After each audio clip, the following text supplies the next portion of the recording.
on the mound, but with a bat in their hands, the cool becomes the clown. The automatic out, the lineup's black hole. Cue shots, jam shots, hack jobs with a pole. But every now and then, what emerges who doesn't stink? Then the moment comes, and the game gives us a wink. And just when you thought there must be some mistake, a man named Yo reminds us that pitchers rake. And he sends out a deep left center. Gallardo, YOVANI Gallardo at the base of the wall. Here comes Reynolds, and he will score. YOVANI Gallardo wins it. Wow. I've seen it all. Don't beat him up too bad. He's got a pitch tomorrow. Oh my goodness, are you kidding me? What a way to win this one. Wow.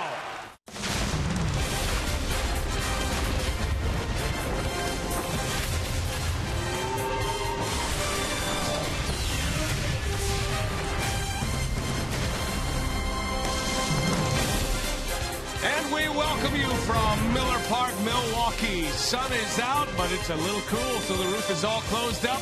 It's the Orioles and the Brewers. It is the third and final game of this series and the rubber game as well. Hi, everybody. We welcome you from Miller Park alongside Bill Schroeder. I'm Brian Anderson. We'll hear from Sophia Minard a little bit later as well. Yes, this is the venue where pitchers rake, right? We saw something last night that very few have seen. Hasn't happened in the big leagues since 2003, but a pitcher pinch hits and wins the ball game, and he's starting tonight. YOVANI Gallardo. By the way, that was a heck of a tease you wrote. I'm proud of you, man. I tell you, I got excited again listening to that. But yeah, and bench was empty for Ron Renicky. 2 outs, nobody on. Buck Showalter elects to intensely walk Mark Reynolds. Why wouldn't you do that? But YOVANI comes up, 4th pitch to him, rocks one off the left center field fence, and everybody goes home happy. YOVANI Gallardo has had a good career swinging the bat, but tonight it's all about being out there on the mound. A very short start in a loss on May 20th. It's been 8 days between starts for YOVANI Gallardo. The ankle is doing pretty well. YOVANI has not won a game since April 6th in Boston, so he is due, although he's pitched pretty well. We'll see how the long layoff affects him here tonight. Well, these two teams playing back-to-back extra inning games. One area that is getting a lot of success is the cleanup spot. Gomez is in that spot again. Craig and Davey will break it down when we continue.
You come to the play like I'm the man, you know, you feel sexy, you know, and this a little bit you enjoy it, you know. It's not every time like, you know, you hit it great off and give the opportunity, you know, it's just special for me.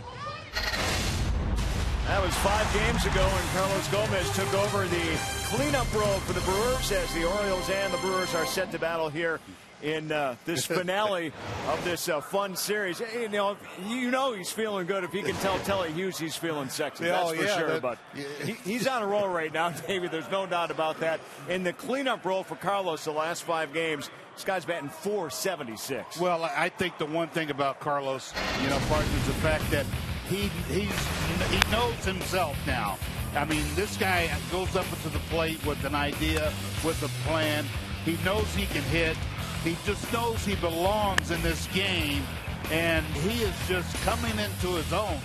We have not yet seen the best of Carlos.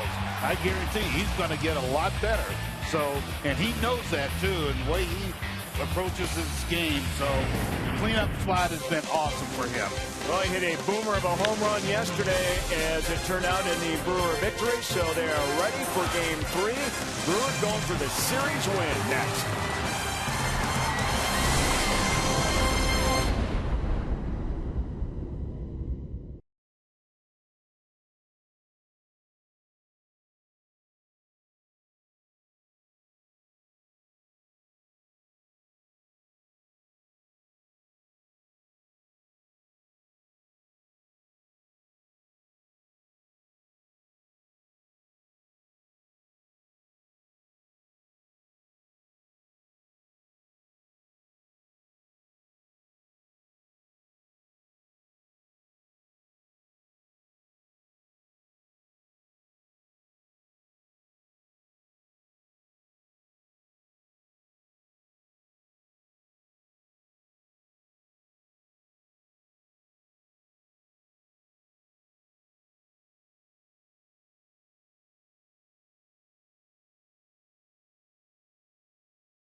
Have you with us tonight, Carlos Gomez. He has been red hot in that cleanup spot. Back in there once again tonight, always bringing the energy like he does so well. A lot of smiles in that Brewers clubhouse. Not so much for the Orioles. Tough loss for Buck Showalter and the O's last night. 2 extra inning games in this series. He is all even at 1 game apiece. Here is the Associated Bank starting lineup for Buck Showalter. It's Markakis, Machado, and Adam Jones at the top. Chris Davis, Nelly Cruz, and J.J. Hardy in the middle of the order, with Nick Hundley, Jonathan Schoop, and Bud Norris, the former Astro, on the mound and batting 9th. And there is Gallardo, a day after his heroics at the plate. He gets yet another start for the Brew Crew. Yeah, he hasn't pitched in 8 days, so a little bit of a layoff for YOVANI. Apparently that ankle feeling just fine.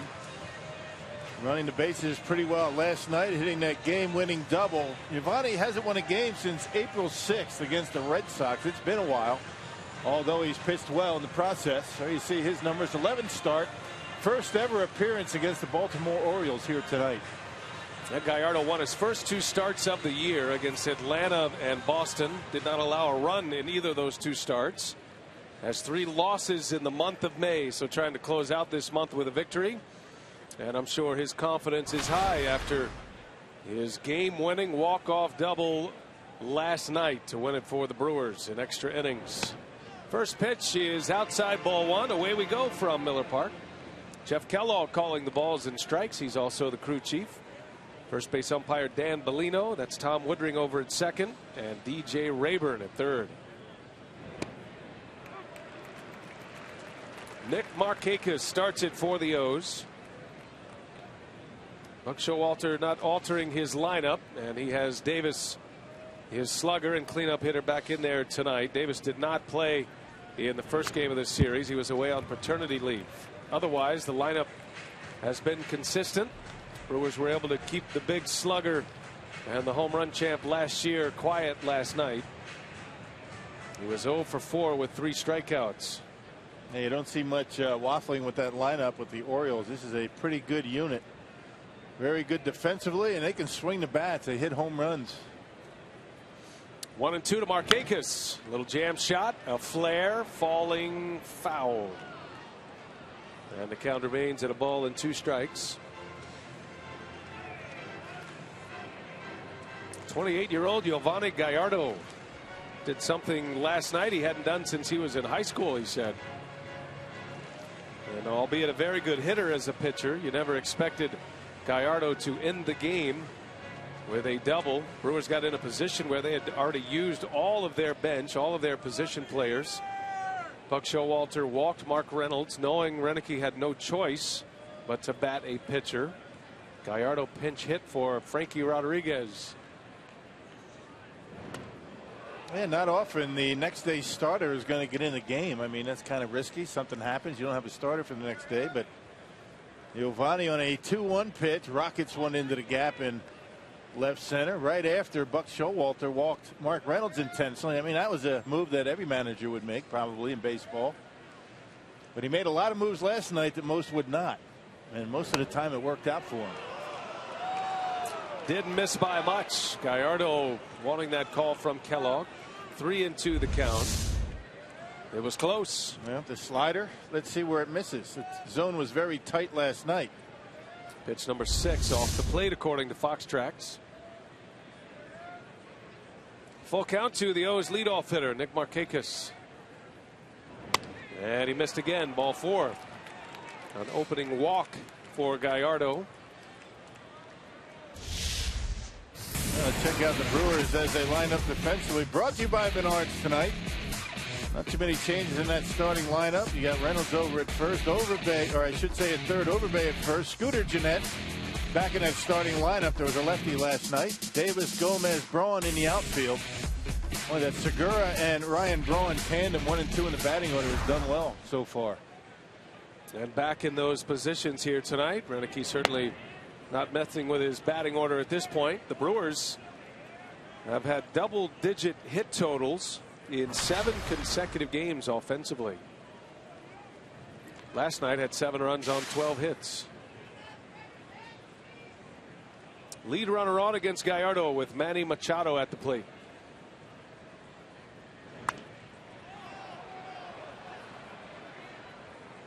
Yeah, the concern for YOVANI Gallardo, you talk to the Brewer coaching staff, they'll tell you that it's going to be location perhaps when you have a long layoff. It's 8 days instead of every 5 days here for YOVANI. Sometimes that can affect a control pitcher, which YOVANI is. Not the power pitcher that he used to be. Gallardo had 2 side sessions between starts. Normally you take just 1, but the Brewers were pretty confident that he'd be able to come out without going on the DL, but they were very cautious about pushing him a little too fast. So it was just in that window between 5 to 10 days that they felt like he'd be back, rolling his ankle, trying to field a ground ball.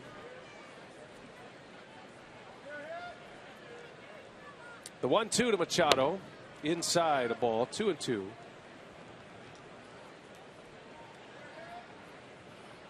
Gallardo did have a very good bullpen session in Miami right after that ankle injury, but that, as Ron Roenicke said, a controlled environment. You still have to potentially run bases, field your position, do all those little things on a mound as a pitcher, and that's what they weren't willing to risk with Gallardo.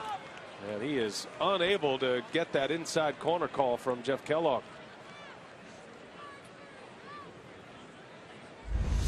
Well, control was an issue for YOVANI in his last start against the Braves. He walked 4 in 3 2/3 innings. Most of them's coming around to score. Markakis goes, a swing and a miss. And did the follow through hit Lucroy? I believe it did. Jeff Kellogg is making a motion toward Markakis, sending him back to first base. Yep, interference. The only time you can get an out called on interference with a guy on the bases is when the ball is put in play. This ball is not put in play. You can see Lucroy gets the ball knocked out of his glove by Machado's bat. So Markakis has to return to first base. Now that's a bit of a break for the Brewers. It was unlikely Lucroy would have thrown out Markakis, but the interference call right away keeps the double play in order for Adam Jones. It's kind of an unusual call. We've seen 2 of them in the last couple of weeks.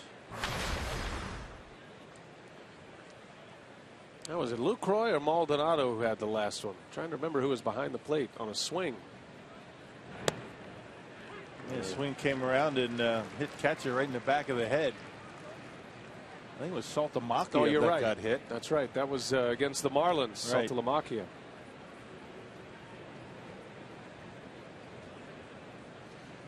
Well, Adam Jones going along well this year at the plate, coming off a career year last season. A season where he won the Silver Slugger Award among center fielders in the American League. The top hitting center fielder in the junior circuit. He also won the Gold Glove, which was his 3rd. Had a 20-game on-base streak snapped last night. Jones was 0 for 4, but he did have an RBI and a sac fly. This is a very potent lineup here with the Orioles.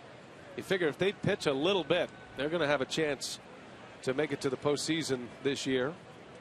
They come in 2 games over 500, 3.5 games back in the American League East. Bouncing ball. GENNETT takes a tough hop, steps on the bag, throw to first. Double play to end the inning. Scoreless first for the Birds, and now the Brew Crew coming up.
Big money on all your home improvement needs at Menards. By Miller Lite, now in the original can, it's Miller time. By Toyota, let's go places. And by Southwest Airlines, find our fares online only at southwest.com. Good crowd on a Wednesday night filing in to see the Brew Crew and the Orioles, this interleague matchup. Orioles go scoreless in the first. Here is how the Brewers will line up tonight, courtesy of Associated Bank. Segura back in that leadoff spot, followed by Braun, then Lucroy. You've got Gomez, Reynolds, and GENNETT in the middle, with Chris Davis, Lyle Overbay, and YOVANI Gallardo rounding it out. And an old foe here, Rock. Former Astro Bud Norris, now an Oriole, in his 10th start of the season. And his 12th start against the Brew Crew in his career. 4-3 with a 430 earned run average for Bud Norris. He has not pitched all that well here in Milwaukee. A 623 earned run average. Got a win his last time out against the Cleveland Indians, an 8-4 victory. Went 6 innings, gave up 4 runs.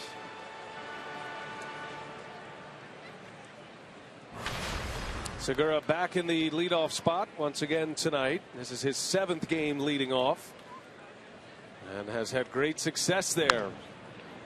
Segura hitting .393 as a leadoff hitter, and in his first at-bats of games over that 6-game stretch batting leadoff, he has 4 hits. Been on base a lot. Yesterday Segura was 2 out of 4. And he comes in with a batting average of .273 today. I think he's starting to like that #1 spot in the batting order. Never really liked it before until this good stretch. Whereas hitting in front of Ryan Braun doesn't hurt you too bad. Yeah, that's a good point. Yeah, I guess it doesn't feel much different than what he did last year once you get over the first inning. That's a pretty sweet spot. Hitting in front of number 8.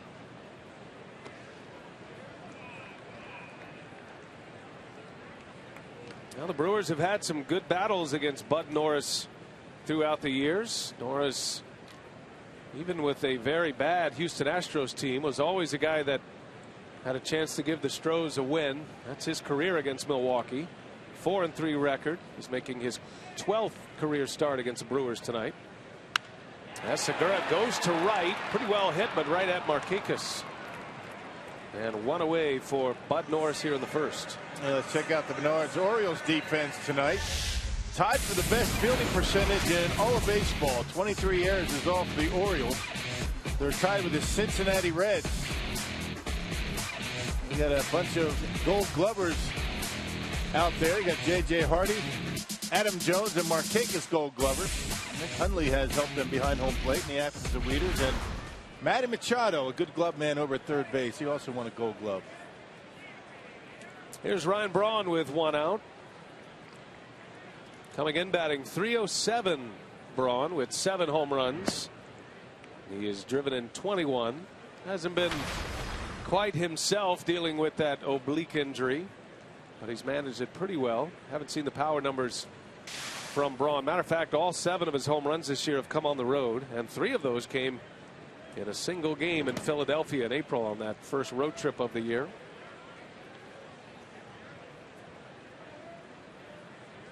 Yesterday, Braun with 2 hits. He was 2 for 5. Had hits in his first 2 plate appearances.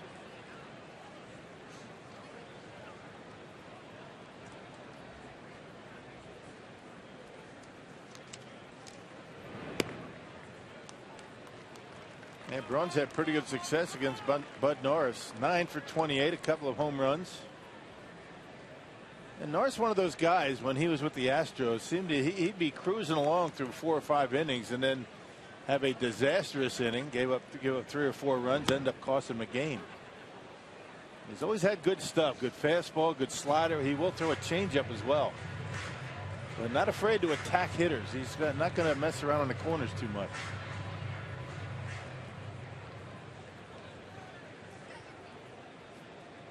Sixth season in the big leagues for the 29-year-old Norris. Still lives in Houston. California native. Orioles got him as an international signing bonus pick from the Astros. That was a fairly new rule. But, you go sign players internationally. The way it works, you give up draft picks, make trades, and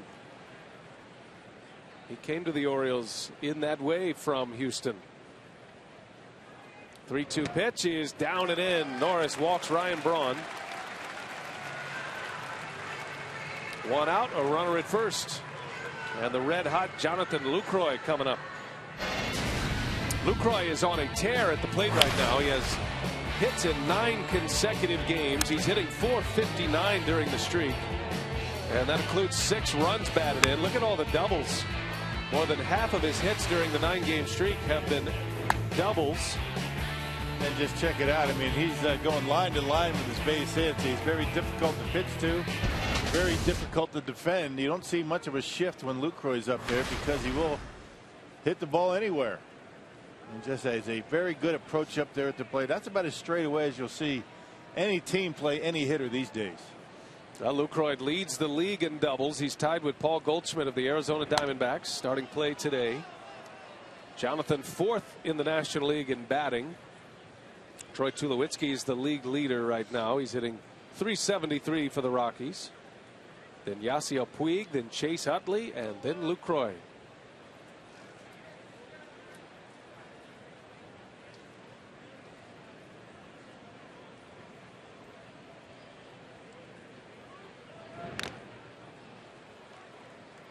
The Brewers have two hitters in the top 8 in the league in batting to start play today. Lucroy in there at 4th, and then Carlos Gomez is tied for 8th in the league with Yadier Molina.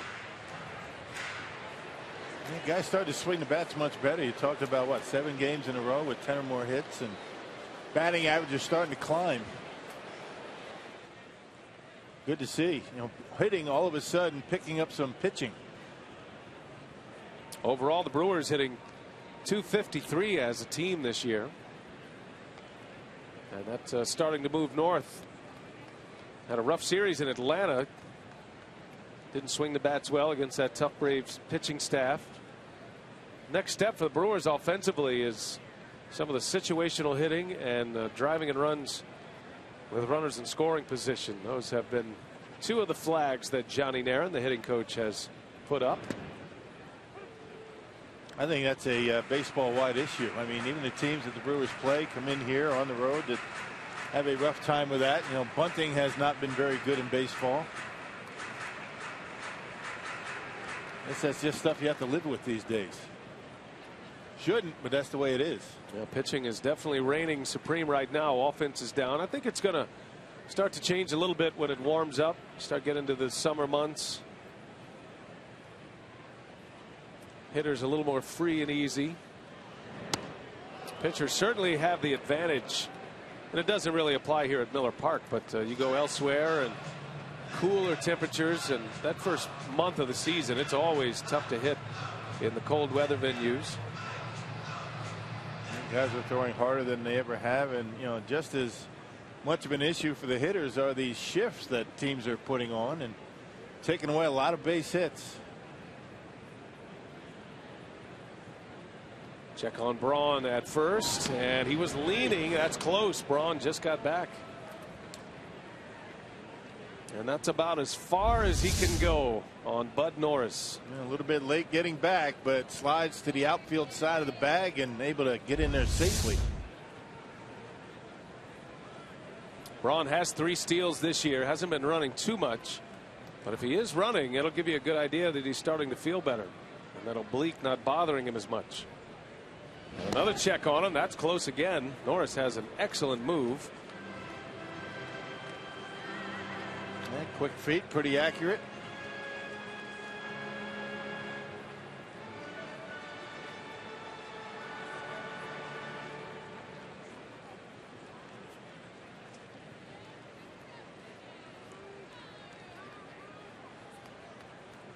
Two and two to Lucroy. There goes Braun. Lucroy swings and fouls it away.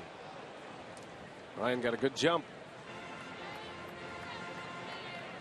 Now, Brewers are hoping to get their offense back intact shortly. Aramis Ramirez took batting practice again today. His 3rd time in the last 4 days taking BP. Ramirez says he is considering and probably ready to go out on a minor league rehab. Possible that he would go just up the road in Appleton. Brewers single-A Midwest League team there. The Timber Rattlers. Man, that would make the decision a lot easier for Ramirez, because you know you don't have to get on a plane and stay away from the team for an extended period of time. You're talking about maybe 2 games, right? Perhaps join the team on the active roster in Minnesota, where he can be the designated hitter. Yeah, that's a good call. We'll see. Brewers will have 2 games in Minnesota to start the next road trip. Good way to get back in the mix. But Ramirez said he was actually looking forward to it. He feels like he does this time around need some at-bats as Lucroy draws the walk. Back-to-back walks by Bud Norris, and the Brewers putting up another threat in this first inning against Baltimore. Yeah, when you have a good approach to the plate, you wait on the baseball, you are going to draw some walks, and Lucroy certainly has walked his share so far this year. Well, last night, Carlos Gomez in the first inning, a 3-run shot. Powerball home run number 11 for Gomez. And his newfound friend, Jordan Hynum, was in attendance. She threw out the first pitch last night and got a wave on his way by. 3-run shot for Gomez. 11 homers, 29 runs batted in. Carlos is currently 6th in the league in home runs, just outside the top 10 in the league in RBIs. Hey, Chris Davis with home runs in the last 2 games, so he's starting to swing the bat as well. Brewers offense starting to get into gear. It's good to see. Now Gomez has thrived in the cleanup spot. Coming into play tonight, Carlos as a cleanup hitter, and that's 5 games, hitting .476. That home run last night, 6 runs batted in, 10 hits in 21 at-bats. His 6th game in the cleanup position. Carlos spent the first 42 games, 42 starts as the leadoff hitter. Didn't do bad there either. I think it doesn't matter where he hits. He just wants to get 5 at-bats a day. But Ron Roenicke likes him in more of a run-producing spot in the batting order. Get him up there with men on base like he is right now.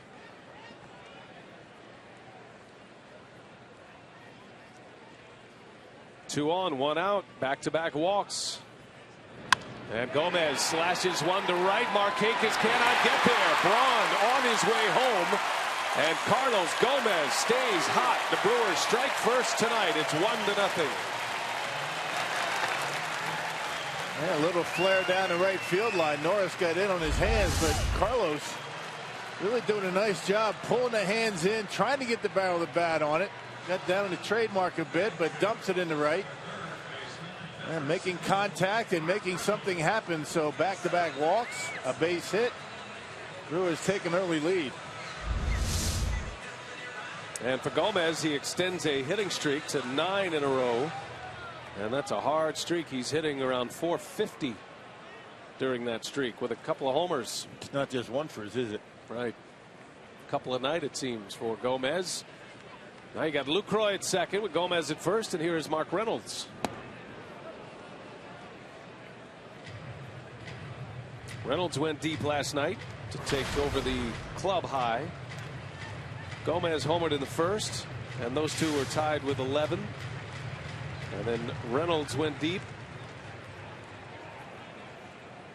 in the second inning, his 12th of the year.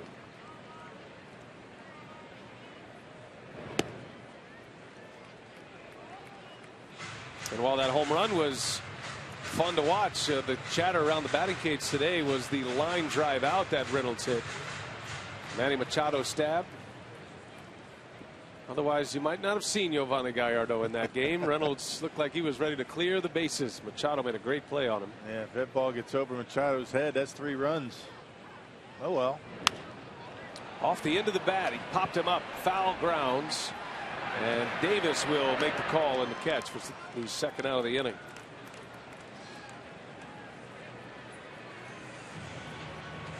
It is very rare when you see a manager walk the potential go-ahead or winning run. Buck Showalter did it twice, one of them before that Reynolds line drive out, and then Roenicke did it in the 10th inning as well. Remember, they walked Chris Davis, putting the potential go-ahead run on to face David Lowe, who had come in to replace Nelson Cruz, who was taken out in the 9th inning. And we speculated last night that Showalter removed Cruz from the game for defensive purposes. That has been his move this year.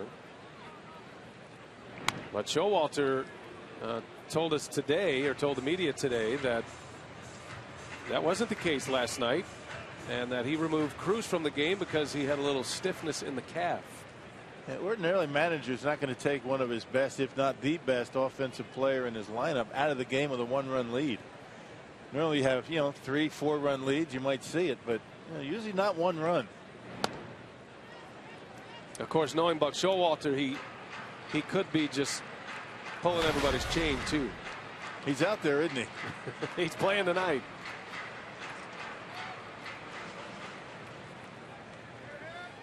Scooter Gennett, 2 on, 2 out. Got Lucroy and Gomez on the bags. And a little chopper over to Machado. And he gloves and throws. Close play, but he is out, and the inning is over. But the Brewers score first tonight again. Carlos Gomez slices one to right field. He brings in BRAUN, and it's 1-0 Milwaukee.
The Brewers have a 1-0 lead as we head to the top of the second inning. Got a matchup here of potential All-Stars, and on the National League they released the first numbers so far. Check out Ryan Braun. He's currently 3rd among National League outfielders. And the Feltco All-Star voting update for the Brew Crew. You see Aramis Ramirez currently 2nd among third basemen. Got to get Jonathan Lucroy up there. He certainly deserves it. He's having an All-Star beginning of his season this year. Yeah, Lucroy and Gomez are the ones that Brewers fans are going to have to step up for. Hard to believe Carlos Gomez is currently 6th among National League outfielders. Hard in to voting. believe Lucroy's 4th. Yeah, that's true too. That's bad. So you can vote Brewers right now as Chris Davis rips one to left, and Chris Davis is there to make the catch. That's what I've been waiting for right there. Now I'm done. Now we can go home. No way. You got more in you. No, I'm done. Yes, you do. I'm out. You've been waiting 2 years for this. Come on. Such a dork. So one away here in the second inning. And here's Nelson Cruz.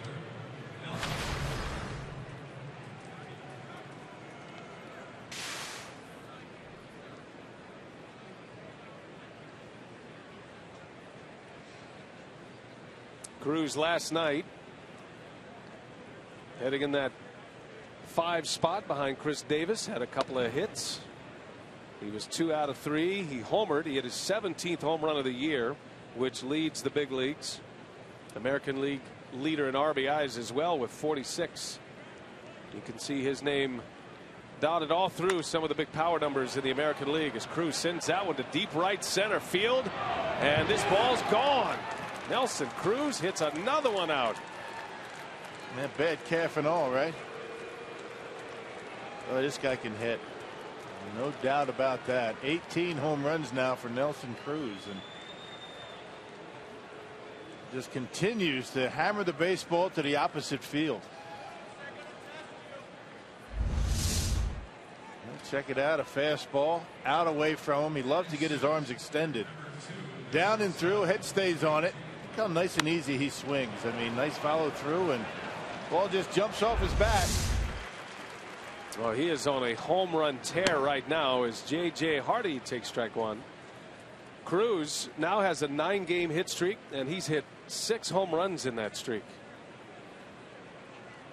18 homers, 47 runs batted in. You got to pitch this guy in. You leave it out there, and that's what happens. He doesn't try and pull it. Incredible power to right center, and does it again. He hit his other home run in this series to right field as well. Hardy, a bouncer over to short, and Segura with time makes the play for out number 2. Hey, break out the grills and head to Miller Park Friday, May 30th through Sunday the 1st.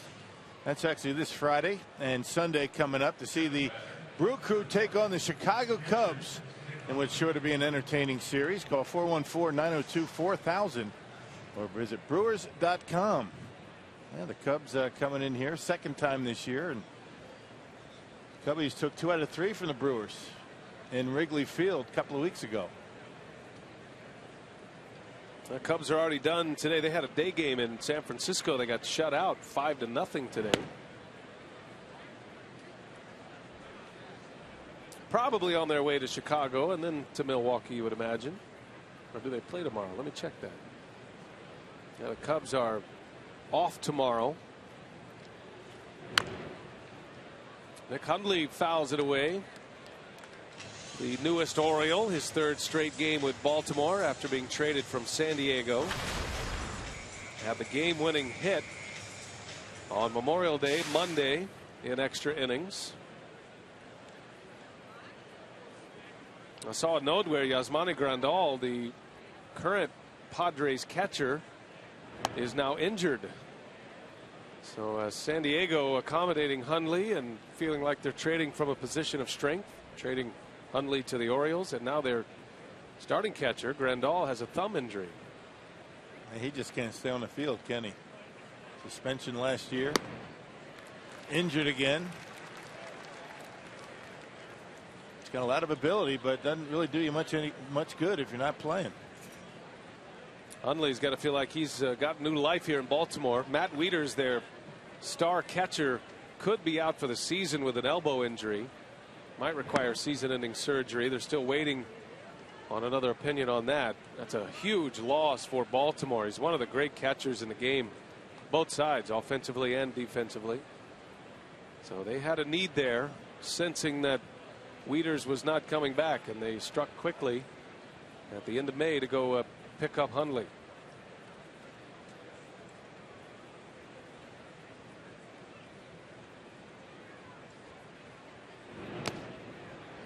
And Hundley draws the walk.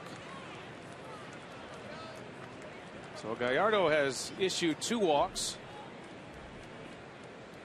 Cruz tying it with a home run just a moment ago, and now he'll face Jonathan Schoop, the Baltimore second baseman.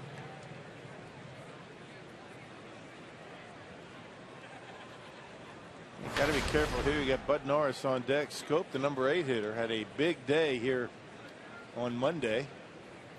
A couple of homers, had a hit yesterday. Not a bad number 8 hitter. There's a strike.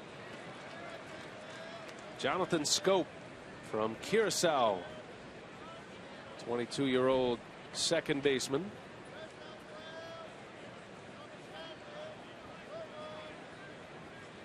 Orioles have Brian Roberts at that position for years. He is now a New York Yankee. Baltimore also acquired Jamal Weeks last year from Oakland, the brother of Ricky Weeks. He's down in AAA. But so far, Schoop has laid claim to that position.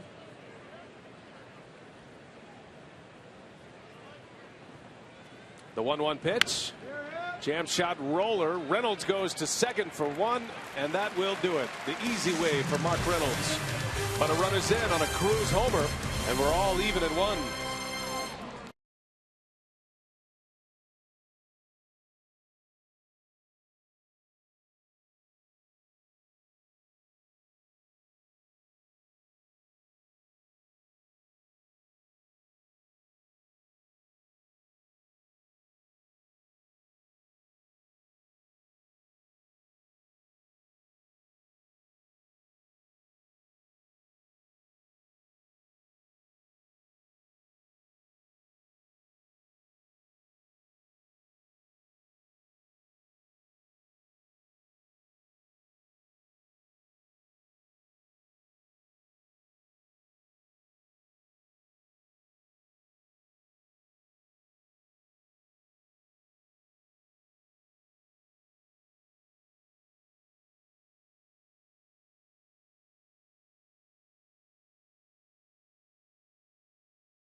Second we go, all tied at 1. The Orioles and the Brewers. Game 3 of this 3-game series.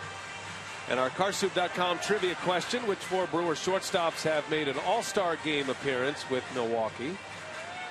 4 Brewers shortstops. We'll give you Young, right? Mark Vittorio, our director, has made a wise choice. Everybody knows that one. We've had a little conversation here, Rock. I'm not sure if you've been able to follow what's happening here between innings, but Buck Showalter came out. He talked with Jeff Kellogg. Kellogg then goes to Reineke. No idea what's going on. I wish we did. Normally, if there is a challenge, Major League Baseball won't allow us to go to commercial break. They make that call right away. But so I'm assuming it's not a challenge by Buck Showalter. We'll have to find out later. One thing about Buck Showalter, and he's a great mind. There's no question about it. He's had great success. He's built organizations, whether it be the Arizona Diamondbacks, coming over from the Yankees and all those great years with New York. Hey, he's certainly done a nice job with this Orioles ball club, that's for sure, ever since he's come on board. He stays on the game. I was talking to Reineke about that, and there's a lot of respect between these two managers. Buck Showalter says the same about Ron Reineke. He said you cannot budge with Reineke because he's on every pitch. Can't sneak anything by him, and Reineke says the same. I think Ron Reineke, a little bit more conventional type manager. I think what we saw from Buck Showalter yesterday is kind of how he manages. Sometimes out of the box, he'll try to push it just a little bit, which is what he did in yesterday's ball game. Most of the decisions he made last night worked.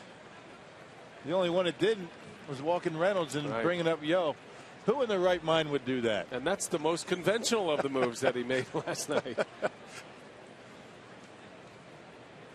Now Showalter's done a good job. He took over in 2010. Immediately had results there. Chris Davis takes strike 1 from Norris. Orioles made a run in 11, had a little bit of a collapse late, and then in 2012 the O's under Showalter finally pushed through to make it to the postseason. It had been the first since the Jeffrey Mayer incident with the Orioles and the Yankees back in the mid-90s.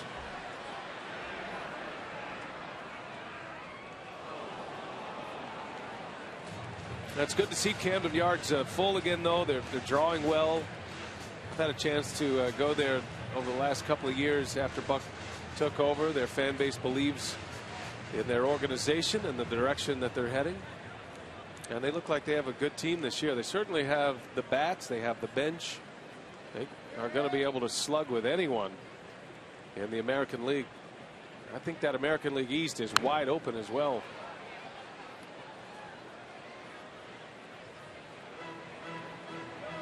Feels like the O's, Rock, are going to need to make a move on the mound, or who they have are going to have to pitch up for the rest of the year. Yeah. Otherwise, they're going to have to go get a piece, you would think. Well, you know, the other teams in that division are going to be doing the same. I mean, the Toronto Blue Jays red hot right now. You know, the Yankees aren't afraid to spend money, and another walk issued by Bud Norris. That's his third. I'll tell you, Chris Davis is really seeing the baseball well right now. Starting to draw his walks, driving the baseball in the right center. That's when you know a hitter is confident up there and seeing the baseball.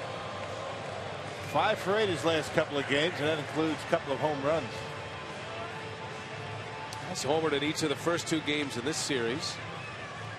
He's on for Lyle Overbay with the shift on.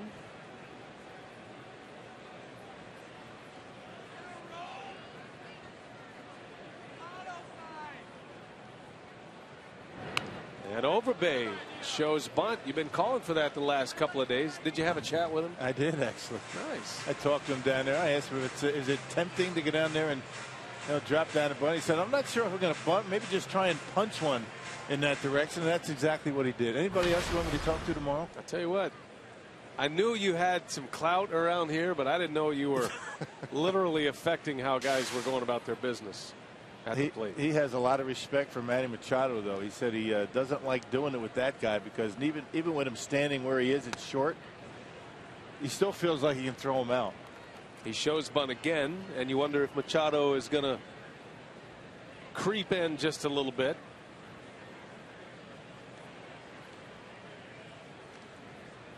Yeah, have him creep in, get it in his head, and maybe just slap one by him and right where the shortstop would have been. But Machado, inching back, all that room down the third baseline.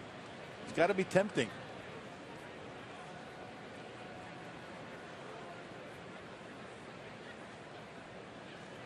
One ball, one strike.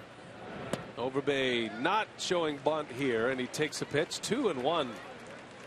Norris is having some early command trouble. Try to get on this guy quick before he does settle in. We've seen him very good. We've seen him not so good. He is a guy that can dominate a lineup, though, when he gets settled in.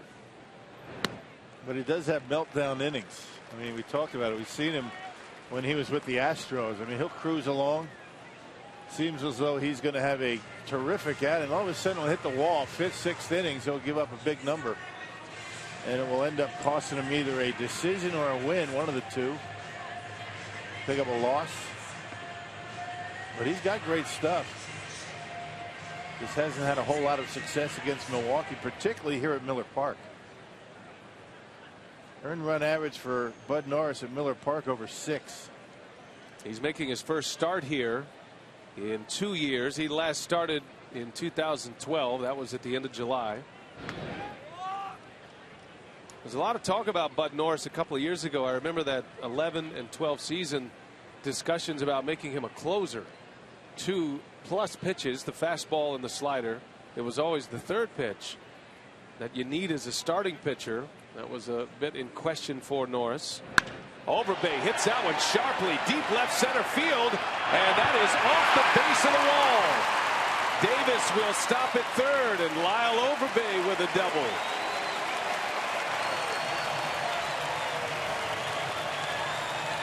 And hammered that one. Boy, good to see the Brewers putting together some pretty good at bats. There's that 4-seam fastball out away from Overbay. He just drives it to the opposite field. You try and pull that one. That might have been a double play ball, but Overbay waits back on it, pulls the hands in, and drives it over the head of Nelson Cruz out and left. So 2nd and 3rd, the Brewers once again in business here in the 2nd inning. A lot of base runners early. Brewers scored a run in the first, left 2 on, now 2 on with nobody out. on the Overbay double, and here is Gallardo.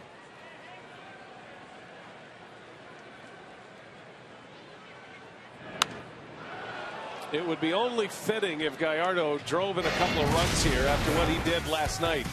Got ahead in the count. The Southwest non-stoppable play. The pinch-hitting pitcher winning the ball game with a walk-off double, scoring Reynolds.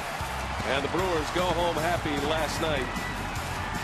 A 7-6 win in 10 innings. Well, they haven't won a game like that this year. They've won in just about every other way.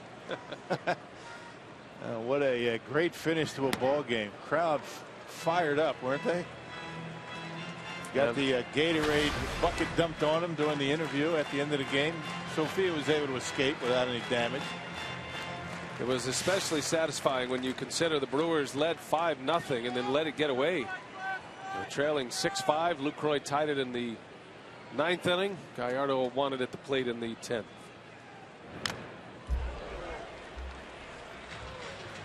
So now the expectation level is extremely high with Gallardo at the plate, right?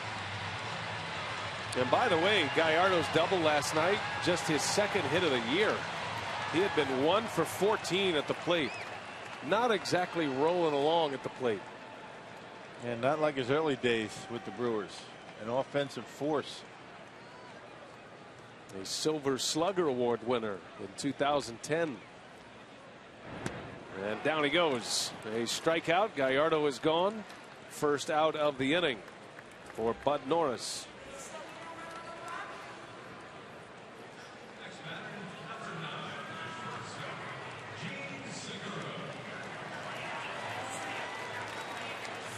Back to the top of the order. Here is SEOURA. Lined out to right his first time up.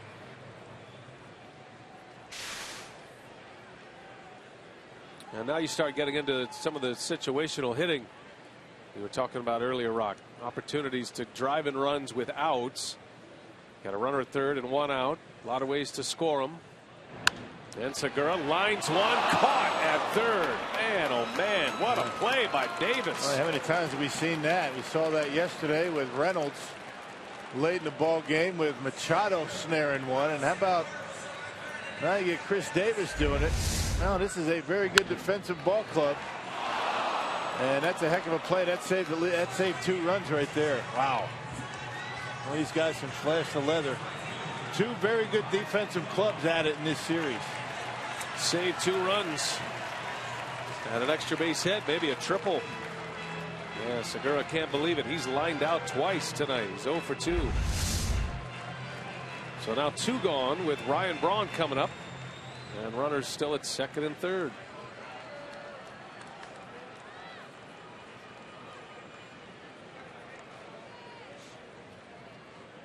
Braun walked and scored in the first.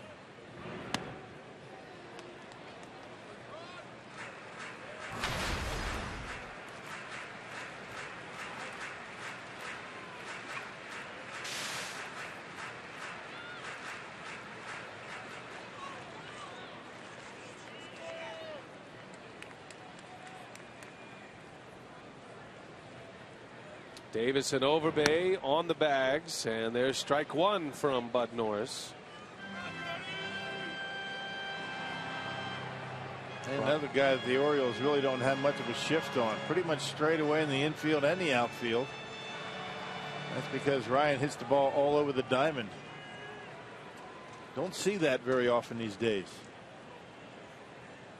5th consecutive game for Braun, hitting 2nd. And the 1-1 pitch, swung on, missed. Norris ties him up. That seems to be a vulnerable spot for Ryan Braun, especially now with the oblique injury. He's a lot like Nelly Cruz in that category. You get the ball away from him, he will drive the ball to right center and right field. Not many good hitters can handle that pitch. I mean, they say that you pitch good hitters inside, you pitch bad hitters away. See what he does here. The 1-2, and Braun takes one just off the plate. Not by much. Yeah, that's a tough pitch to take. Fox Tracks had it outside.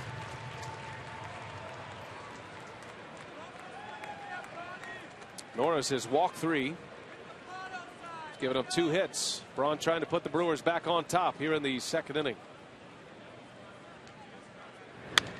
Down the right field line, fair ball. Davidson, Overbay is in, and Braun at 2nd. 2 out, 2 strike, 2 RBI double for Ryan Braun. The Brewers lead 3-1. Just love watching that guy swing the bat. I mean, just got a beautiful approach. That's what you say, right? You pitch good hitters inside because they cover the outside corner very well. I don't think that was even a strike. And watch Ryan just wait back. That was a good pitch down and away. Ryan just puts the bat on it and tucks it inside that first baseline. Brewers are saying catch that. And a double driving in a couple of runs with 2 outs. That's a big hit early for the Brewers, as Ryan Braun drives in RBIs number 22 and 23. And that's a great chart, about as balanced as you can get.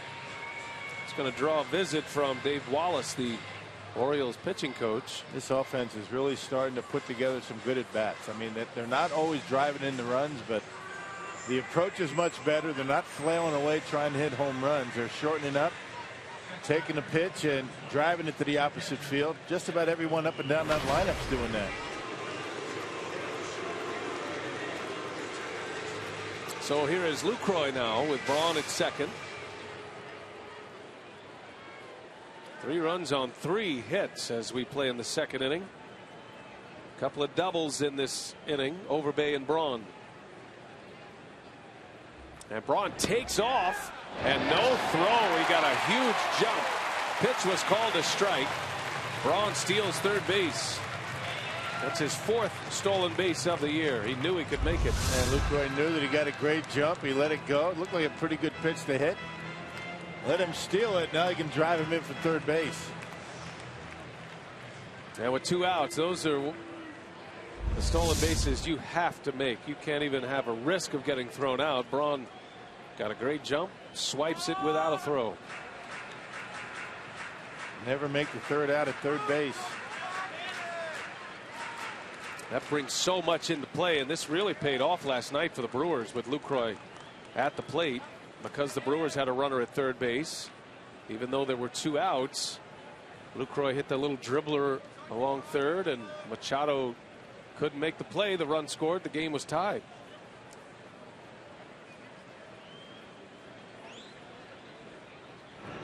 And Lucroy back up the middle. Hardy knocks it down from his knees. The throw is in time. And we might have a challenge here. Hardy, a fantastic play to get the out momentarily. Yeah, they're going to take a look at that. That looked like pretty bang bang. Well, this could be a big call. They may go to review. Let's see on the Exmo. Oh, they got him. Yep, he's out. Close. Yep. So that's going to be an out. And a great play by Hardy, the Gold Glove shortstop of the Orioles. Roenicke just waiting as he talks to Dan Bellino, waiting for the word from the clubhouse. I'll tell you, how many great defensive plays have we seen in this series?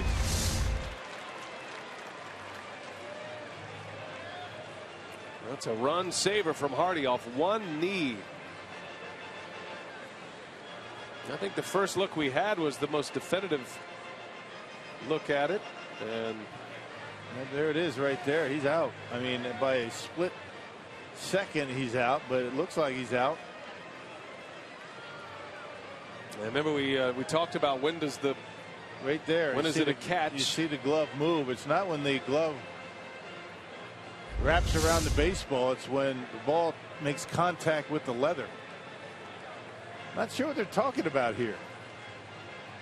I think Roenicke is creating a bit of a conversation and maybe asking some of the challenge rules. It'll be interesting to talk to him after the game. I know he's had a few questions about, you know, the clear and conclusive moniker. I think he's just wanting to get a recommendation from the crew chief, Jeff Kellogg, who's orchestrating this conversation now.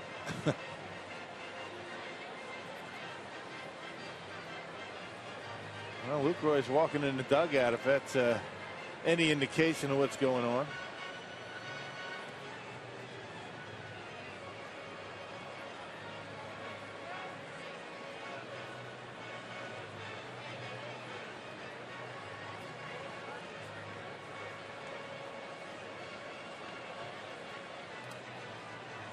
All of the Orioles are waiting to see if this is going to be challenged and if they need to. Players have been told not to leave the field if there's a challenge with 2 outs. So and they're going to take a look at it. That was a lengthy delay. And now Buck Showalter is on his way out to get an explanation. And he wants to know what was going on because you have 30 seconds once you go out. That was a lot longer than that.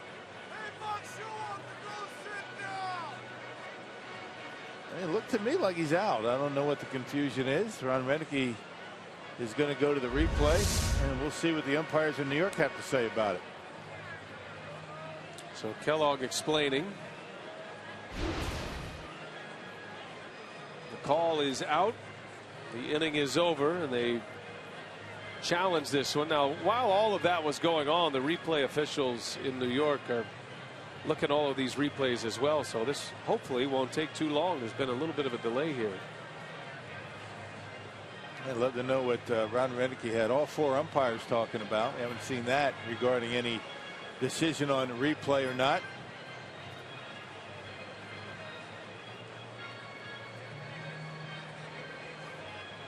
One of the things baseball was trying to avoid with replay review is these kinds of delays to the game. And it's not often you see all 4 umpires over there by the headsets.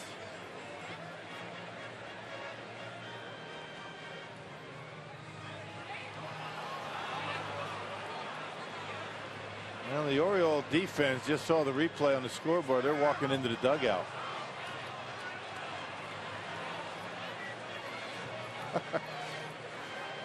And Brewers are going out on defense. It seems like it's pretty obvious. I agree. I'm not exactly sure what all the commotion is. I'm not exactly sure why it's taken so long, why it took so long to go to the headsets. And now I wonder if Jeff Kellogg is asking the umpires in New York. And just keep in mind, he is communicating with a fellow umpire in New York. There are 8 umpires in the replay command center. And so we saw this the other day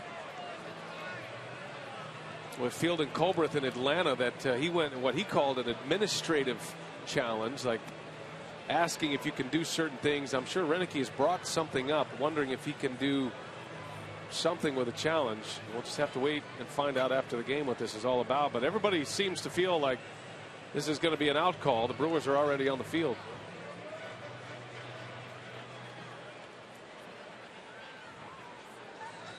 And Kellogg really hasn't made a call yet either.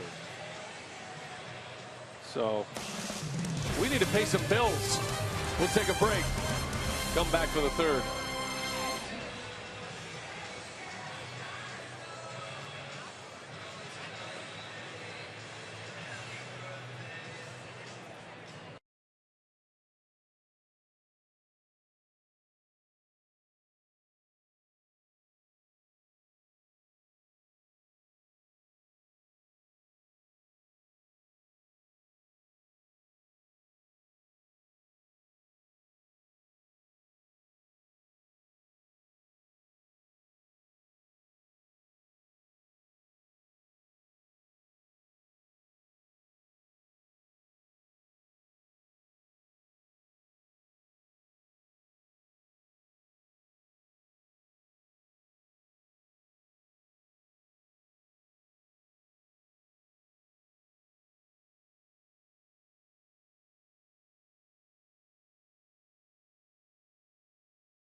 Wisconsin is brought to you by Piggly Wiggly, the official supermarket of Fox Sports Wisconsin.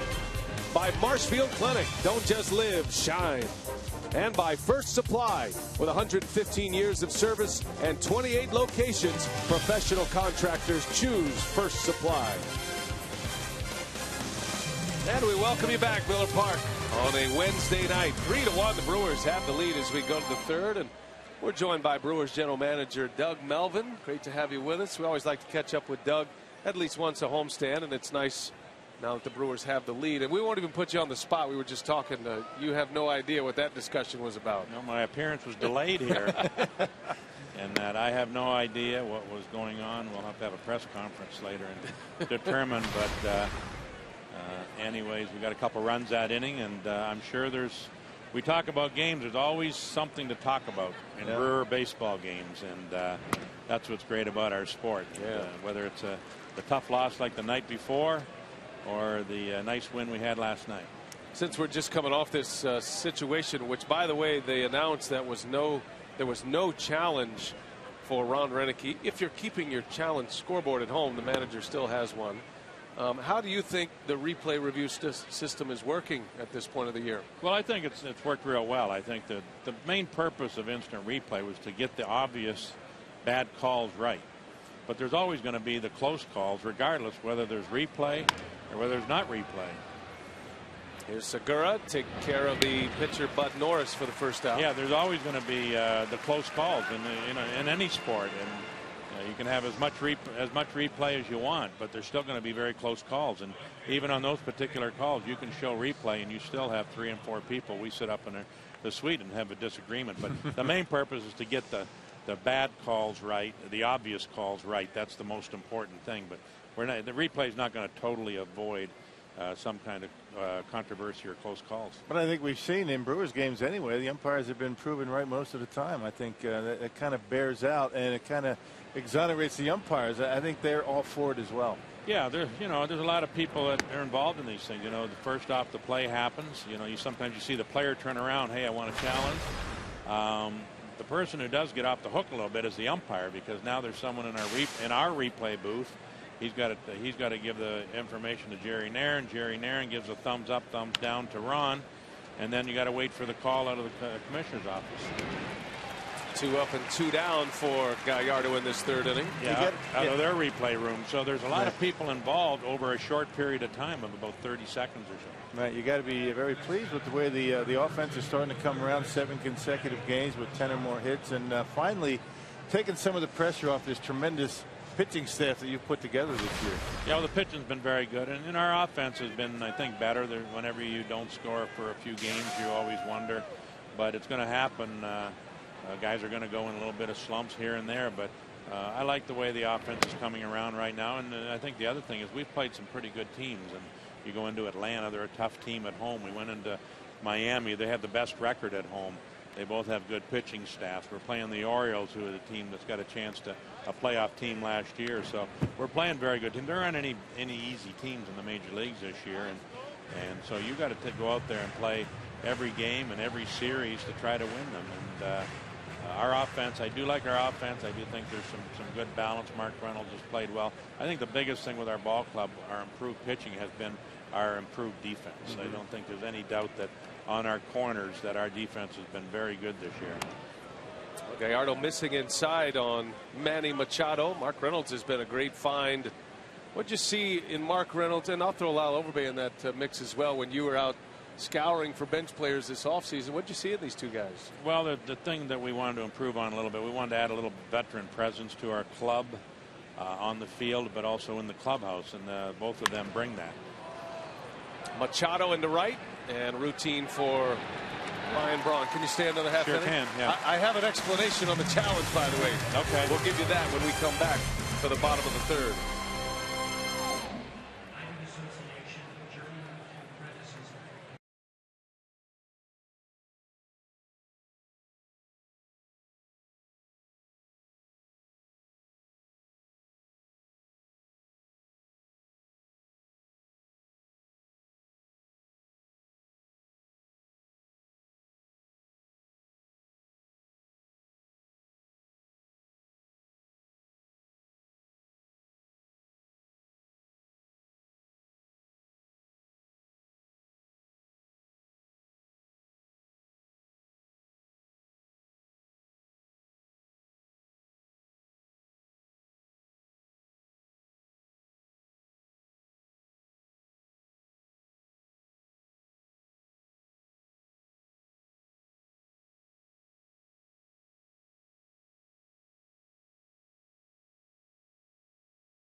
About what was not an official challenge, and the reason we got from New York was, and Doug, you'll be interested in this, but there was a system.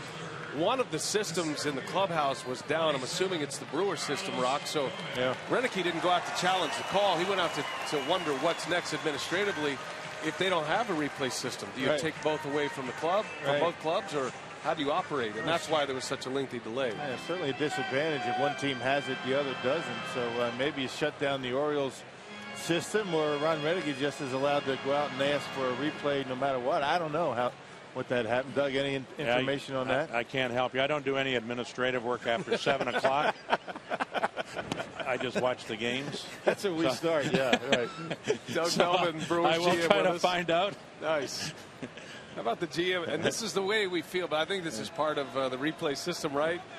I mean, even the other day in Atlanta, and we have no idea what's happening as Gomez fouls it back. So it's all a learning process.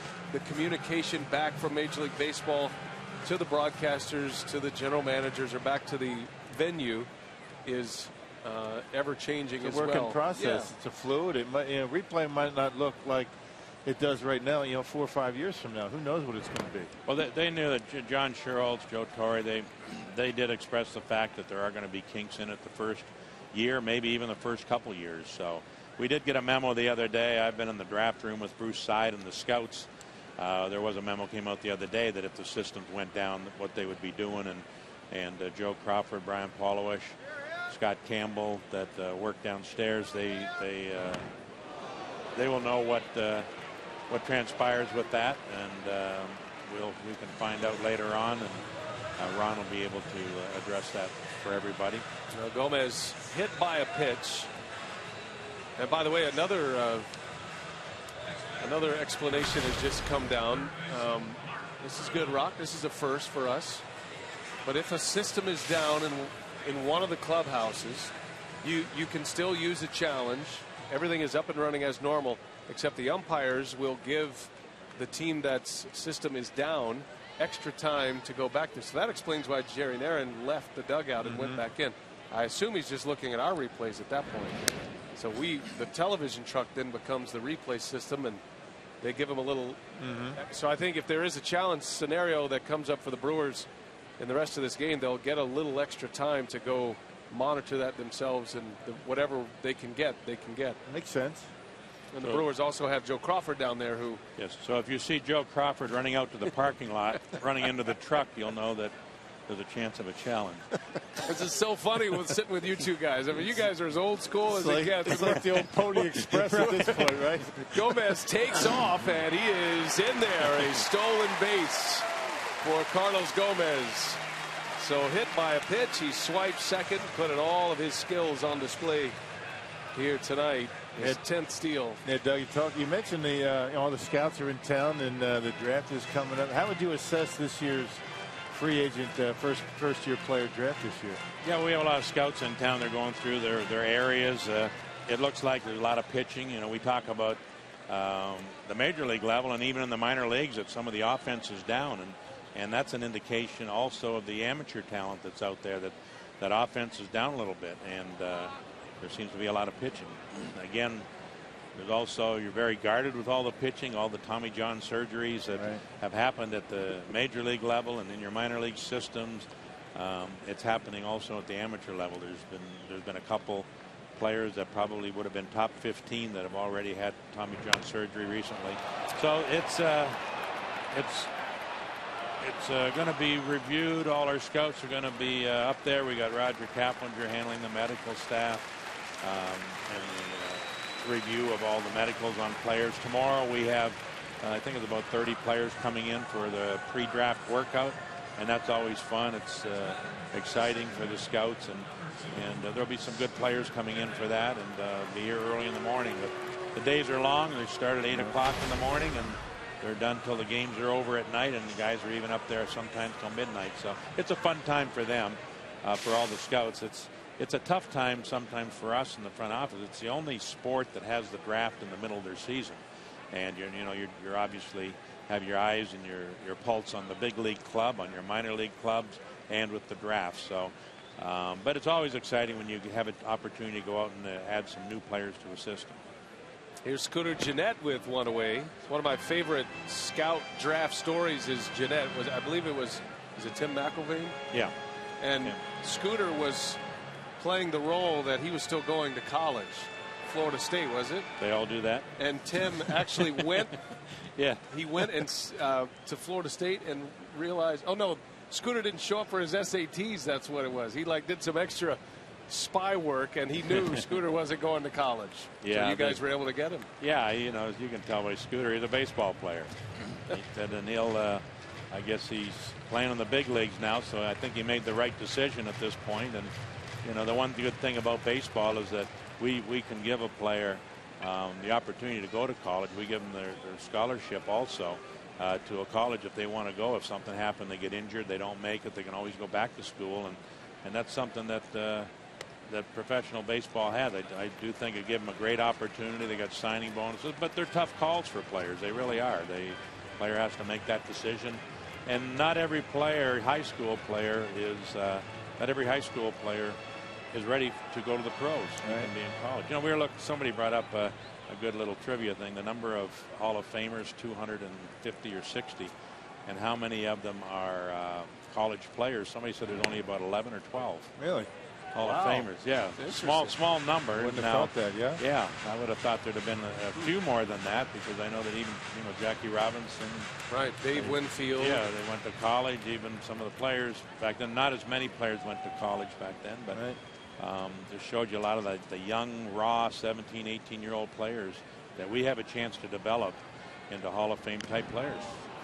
That's an interesting stat. Yeah, Derek Jeter, was a high school player, chose not to go to college, going to go to the Hall of Fame. Cal Ripken, you look at it, you don't think of it at the time, because college baseball has grown so rapidly, and over the last number of years, with a lot of publicity, the College World Series is on ESPN and a lot of the college coverage on TV. Right. But still, that high school player that gets that opportunity to go out and play 140 games a year, and 4 years could be in the big leagues, and fulfilling their dream. Yeah, sometimes it takes those guys out of high school a little bit longer to get to the big leagues. Yes, it does. Yeah. Gennett sends one to left. It's going to be plenty deep to score Gomez. And so the Brewers get him on a stolen base. They get him over to third, and they get him in. And it's 4-1 as Gennett drives in his 14th run of the year on a sac fly and an RBI. Nicely done. The stolen base paid off for Gomez after he started the inning as a hit batter. So 2 outs, bases empty. We're visiting with General Manager Doug Melvin, spending a little time with us. Before we finish this inning off, I want to ask you about Aramis Ramirez and what his status is, and do you expect him to go into a minor league rehab? Do you expect him to go to Appleton? Yeah, he's making a lot of progress, and we're hoping that if everything's on track, that I think Sunday and Monday he could go on a rehab assignment.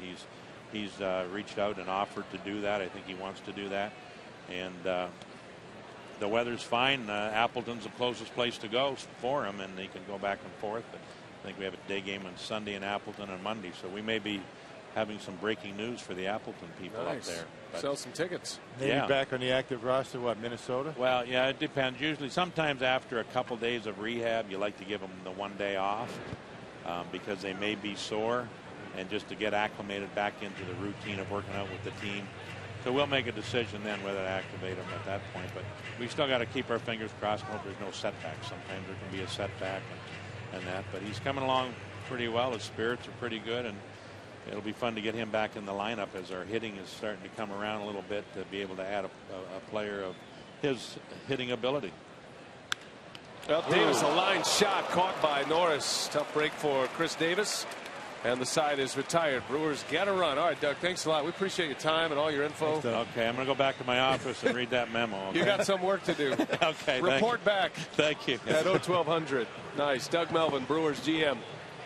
Scooter Gennett drives in a run to make it 4-1.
Scooter Gennett adding a run with a sac fly in the third. Brewers getting a run without a hit. Our CarSoup.com trivia question: which 4 Brewers shortstops have made All-Star game appearances with Milwaukee? And you have 2 of them in the ballpark tonight. Robin Yount and Jose Hernandez, the other 2. Segura making his first All-Star team last year, and Hardy in 07, that was his first All-Star selection as a 24-year-old shortstop. Adam Jones will start it for the Orioles. Gallardo coming off a 3-up 3-down inning, a quick one. Our thanks to Doug Melvin. Always enjoy spending some time with Doug. Not only is he smart and always gives us good info, but he's funny. And he's got a great perspective. No administrative work after 7 p.m., he said. Good sense of humor. He's kind of an average guy, right? Doesn't think take himself too seriously, but he's done a nice job putting this club together this year. And they're playing well in first place. I don't think anybody thought that coming into the season. The so-called experts. Brewers with the second best record in the National League, only behind the Giants. San Francisco won again today, and the Giants are now 15 games over 500, 34 wins, 19 losses. The Brewers are 31-22, 9 over. Jones lines one right to Overbay. Take that. Line drive outs continue. There's been a few of them in this game. There's been a lot of line drive outs off the Brewers bats in this series. This time Overbay positioned perfectly. I think that's why these line drives are getting caught. I mean, defensive alignments are so precise. These guys are hitting them where they're set up. Now the Brewers put the shift on for Chris Davis. Flew out to left his first time up.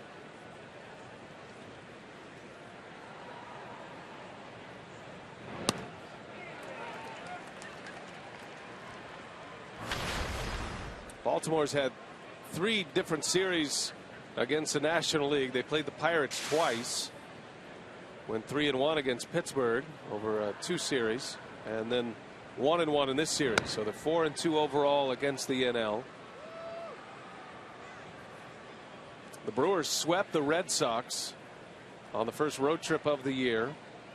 Took 2 out of 3 from the Yankees, and now this split with Baltimore.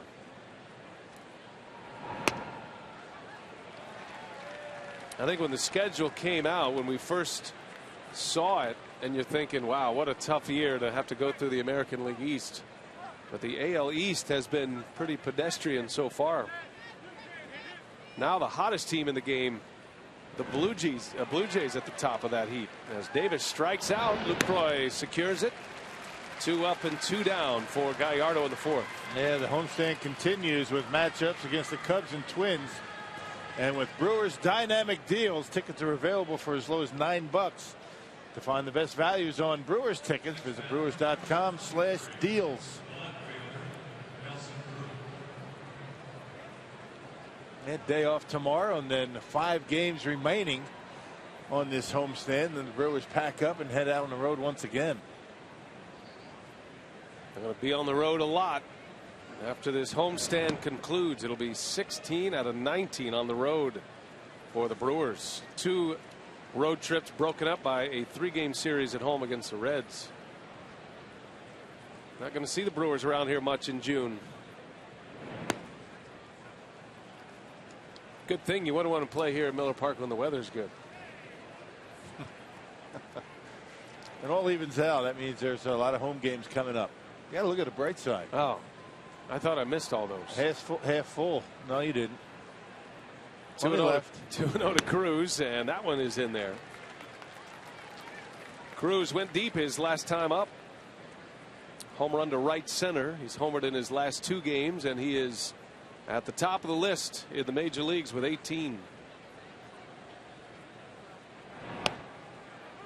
That's where you got to pitch him, right there. Good pitch by Gallardo, right on the inside corner.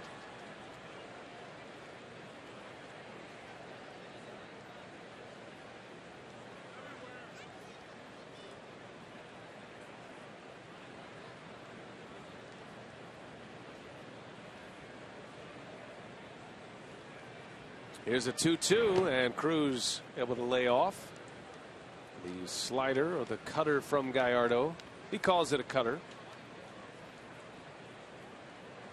Subtle difference between the two, I suppose. I guess it's the way it comes off the hand. Is that right? The spin is a little bit different on a cutter than it is on a slider. Doesn't break as much. Slider breaks a little bit more, breaks down a little bit more.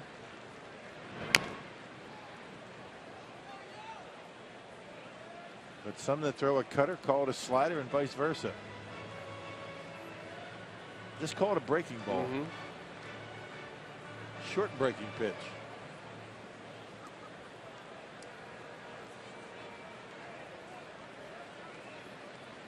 Another 3-2.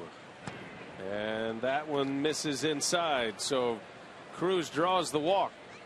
Aboard for the second time. Well, he just does not like it in there. And you can see that pitch didn't miss by much. And he's just backing out.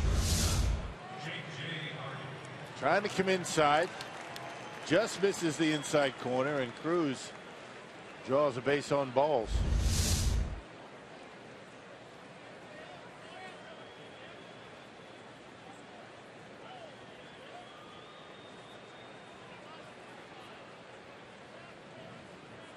J.J. Hardy with 2 away.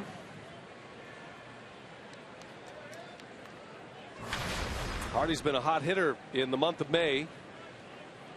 Doesn't want to see this month come to an end. He's pushed his average near 300. He's hitting over 300 in May after a slow start. He had some back problems and some hamstring problems in the first month of the season.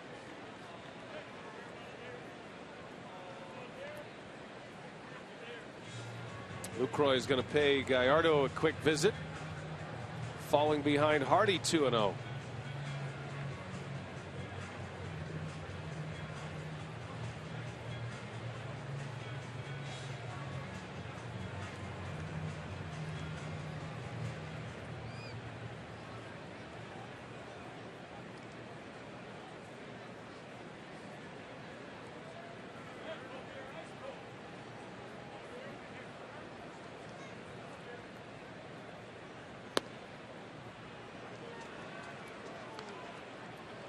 Milwaukee trying to avoid giving up leads again tonight. They've done it in the first 2 games of this series. Had a 2-run lead in the 9th inning with nobody on in game 1. Orioles came back, had 3 straight hits, 4 straight base runners, and they tied the game with 2 outs and nobody on. And then wanted in extra innings. It was J.J. Hardy who had a 2-out double in game 1 in the 10th inning and then scored the winning run. 3-1, and Hardy takes ball 4. Back-to-back walks by Gallardo with 2 away. And 3 walks in the game now for YOVANI, and that was the problem that he had against the Braves.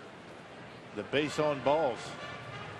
Looked like YOVANI was going to be able to get to a 4th inning pretty quickly, just like he did the 3rd. And now back-to-back walks, and now he's in trouble with Nick Hundley coming to the plate.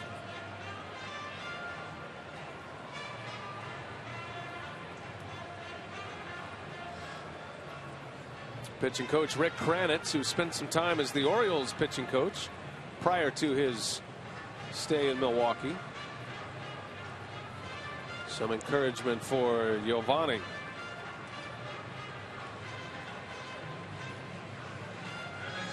Nick Hundley's one of the Oriole hitters who has seen Gallardo the most, he and Steve Pearce. And Hundley has good numbers against him, 3 for 7 lifetime. Small sample size, but he knows him well from his days in San Diego. 2 on, 2 out. Curveball in there for a strike. Yeah, Hundley, the only batter in the Orioles lineup that has ever faced Gallardo before tonight. Usually that benefits the pitcher, at least early on, most of the time anyway.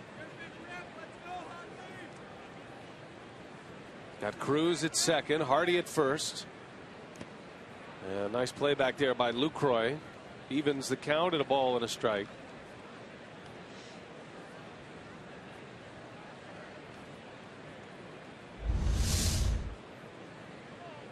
There's that fastball down in the strike zone.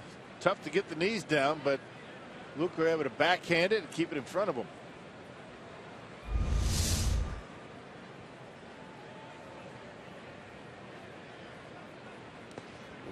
Breaking ball blocked. 2-1.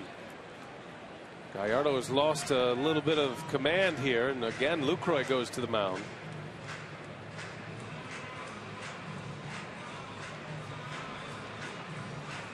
Yeah, 3 2/3 is when he had to exit the game in Atlanta.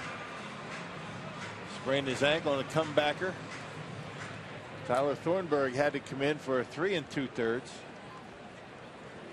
And even though Gallardo had to leave that game with an injury, he was laboring in that game as it was prior to that. Boy, Hundley had a good pitch to hit and fouls it back. 2-2 the count. Gallardo threw 66 pitches in his 3 1/3 against the Braves. Gave up 4 runs. And he's right there right now.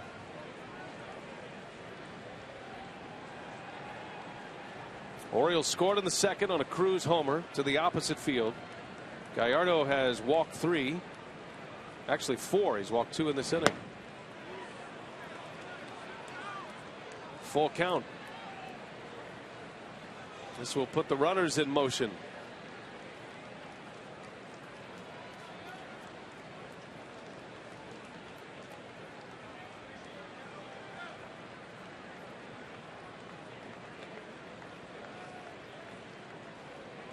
Three-two pitch, runners go, and Gallardo misses.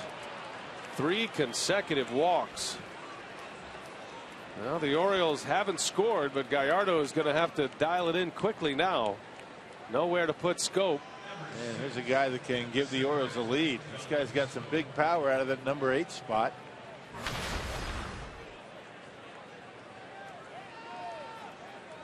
Well, just like that, 2 outs, nobody on, and all of a sudden YOVANI Gallardo not able to find home plate.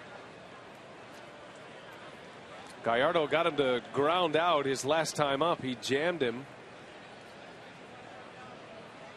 Bases full of birds. 2 outs. Schoop swinging away. Big cut upstairs, and it's 0-1. Yeah, pitch out of the strike zone. You wonder why, right? Got his fastball and swung right through it.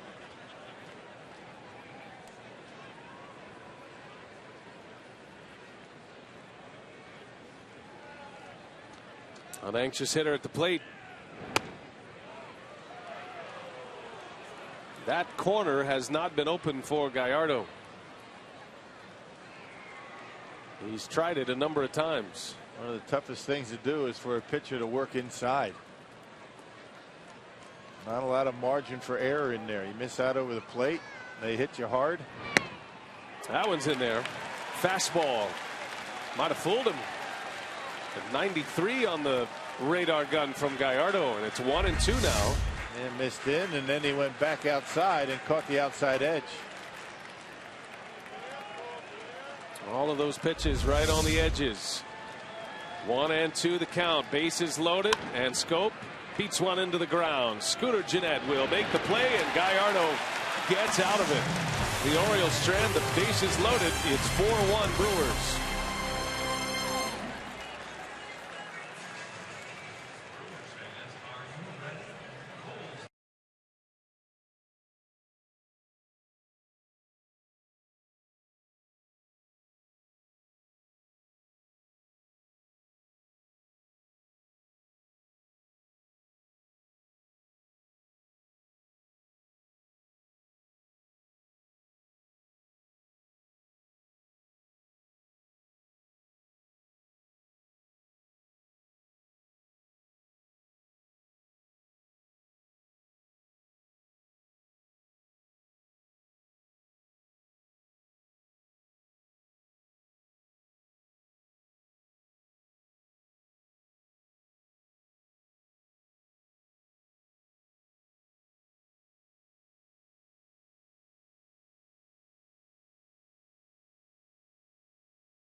Baltimore. Interleague Baseball at Miller Park, the rubber game tonight. Our Jimmy John's freaky fast delivery. Rock, we thought we'd take you to New York. 50 Cent right there. That was one of the worst ceremonial first pitches I've ever seen. And we actually had a pretty good one last night from Miss Jordan, 15 years old. She threw a strike. And 50 Cent can't even. I mean, he almost hit the photographer. I know, but he's doing pretty good for himself. He's doing all right. I mean, not everybody can throw a baseball. You got a little 50 Cent on your I don't. On your iPod? No. Not yet? It's okay, but it's not for me. Here's Lyle Overbay to start it. Overbay doubled his first time up. He doubled and scored. Ryan Braun had a 2-out, 2-strike, 2 RBI double. Bud Norris deals strike one. What is on your iPod, by the way? What's the Bill Schroeder music of choice on the way in? Little Linda Ronstadt? You got to keep guessing, or you want me to answer? Got the Carpenters working. Got a lot of country songs on Sweet my Anne Murray. Oh, you still talking? I'm sorry. No, I'm not going to tell you. Just throwing some names out there. I thought maybe you're kind of a modern guy. You're into the new country, right? Got your boots on. And is that a question or a comment?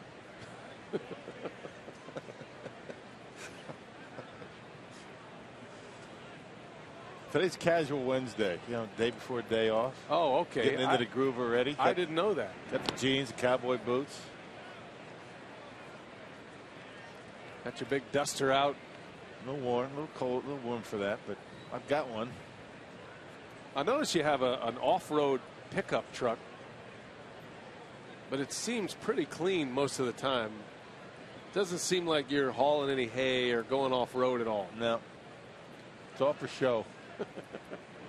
Overbay rips one, and right there is Markakis. I wash it quite a bit, if you didn't notice. Oh, you do you? Take a lot of pride in my Ram pickup. Hey, tonight's time of the game winner, Boscobel Bowl and Banquet in, obviously, Boscobel. That's in the southwest corner of the state in Grant County. You knew that. Oh, yeah, everybody knows that. You know what's on my iPod. You had to know where Boscobel was. No question. If they call the Brewers in the next 24 hours, they get 40 Miller Lite beer pen tickets to a Brewers home game. This offer courtesy of the Tavern League of Wisconsin and Miller Lite. Good alliteration there with the Boscobel Bowl.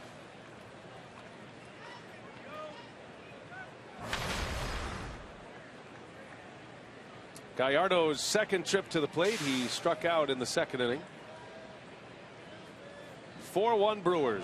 And Gallardo into center field, a base hit. That's a hitting streak, if I'm not mistaken. That's 2 in a row. They can only hope to contain him. Willie Peralta, Martin Maldonado having some fun with him. He's looking very hitterish right now. Well, this is the way he came up. When he first came up with the Brewers, he could hit. And hit for power. A couple of times he won a game 1-0, and he hit a home run to win it. Of course, not the way he did it last night with the walk-off double. His hit last night won it for Frankie Rodriguez. Here's Segura now. Let's check in with Sophia.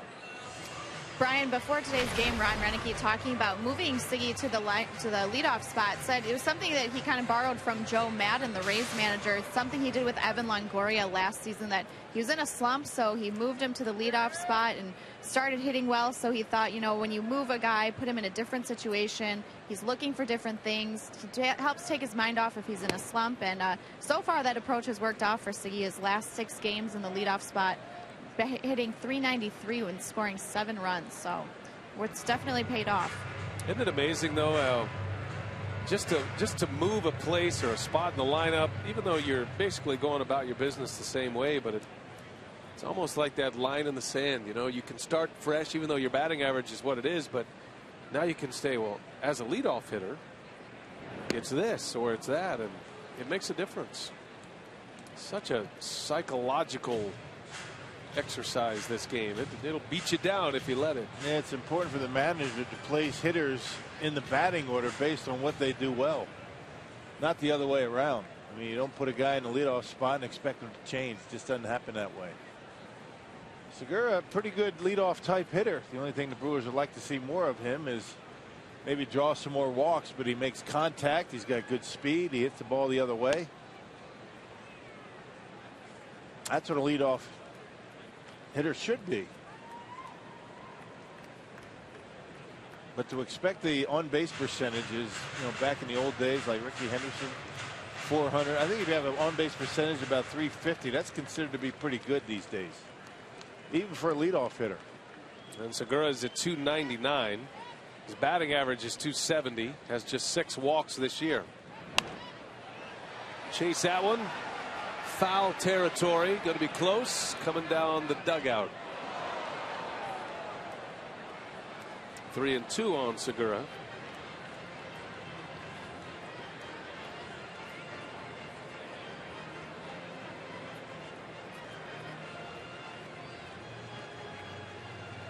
I'm curious to see what Roenicke does with Aramis Ramirez when he comes back.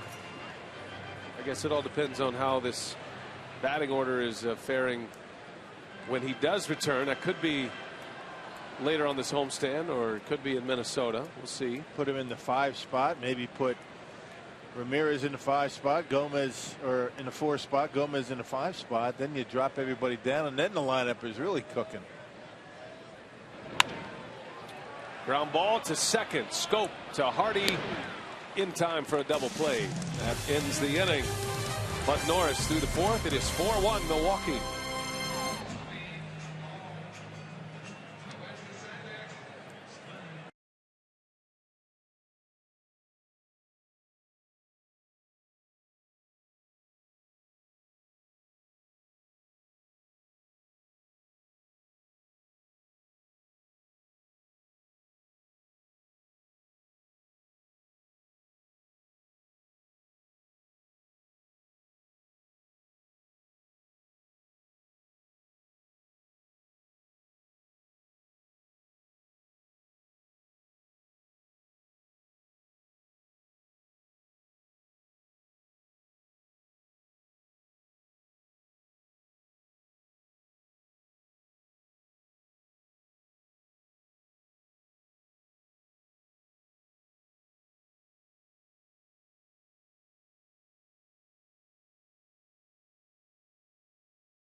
We head to the top of the 5th here at Miller Park. The Brewers with a 4-1 lead over the Orioles. And today in our Crew in the Community, the Brewers' annual Score for Excellence Day was earlier today.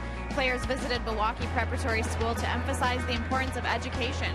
SCORE is an acronym for School, Community, Opportunities, Role Models, and Excellence, with an emphasis on education, interaction, and life skills. So during the program, a few players went over to engage students in a dialogue about the importance of these 5 SCORE elements, and helped open up the communication between the students and their role models. It was a great day. Carlos Gomez was there, Scooter Gennett, alum Larry Heisel, and our very own Brian Anderson. Did you enjoy the day, BA? I did. I love that school, the Milwaukee Preparatory School. Principal Maggie Olson, she's doing a great job there, and they've got 3 campuses now, and those kids were great. I thought Carlos Gomez and Scooter Gennett and Larry Heisel always brings it. That guy's so inspirational. But Gomez, you know, I'm always fascinated by him, Rock. This guy comes out, English is a second language. He stands up there in front of, I don't know, 200 school-age children and delivers a message in English. He had practiced it. He talked about it. Yeah. He talked about opportunity He was fantastic, and he's hugging all these kids. You know, I just don't know many big leaguers that engage with children like that. And it's all genuine too. It is. It's genuine. I mean, he really takes it seriously. It means a lot to him, and he's very grateful for the opportunities that have been presented to him. You know, in his tough upbringing in the Dominican Republic. Good to see. Yeah, great time at the school. The Clements famous racing sausages showed up, and we thank Katina Shaw of the Brewers and Kurt Konicki of Gordon Flesh Company. They were the financial backing behind the SCORE program this year. Good time. Bud Norris leading it off here in the Oriole 5th inning. He grounded out his last time up. He, like Gallardo, also pinch hit last night. And down he goes. Gallardo hits the edge. A strikeout for the first out. Now, new Bucks owners, Wes Edens and Mark Lazary, will be watching the NBA playoffs at McGillicuddy's Bar and Grill tomorrow night at 7 p.m. and they want you to join them. It's the Thunder and the Spurs tomorrow, Western Conference Finals. You'll have a unique opportunity to share your passion for Bucks basketball with the team's new owners.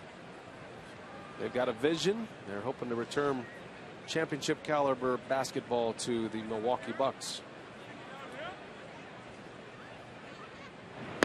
Big sale of the Bucks. Looking forward to seeing what the new ownership will do. New stadium down the road. That'll help. Yeah, for sure. Certainly help the Brewers. Yeah, you were here for that transition, and it's a different game nowadays than it was at County Stadium. We've got a lot of enthusiasm for Brewers baseball back. You don't have to worry about the weather. Things really turned around quickly in that new stadium. There's a strike to Markakis. 1 ball, 2 strikes now on the Oriole leadoff hitter.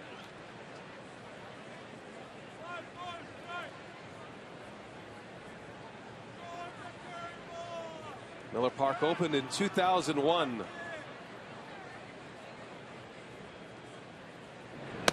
And a swing and a miss. Gallardo up the ladder with the fastball. 2 up, 2 down, 2 strikeouts for YOVANI. Started him with a curveball. It was out of the strike zone. That got into Markakis' head. And then 3 straight fastballs to get him. This one up in the zone, out of the strike zone, and Markakis swings right through it. So back-to-back punch-outs. That's 4 now for YOVANI.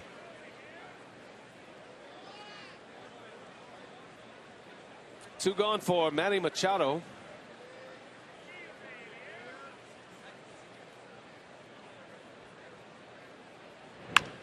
Bouncing ball.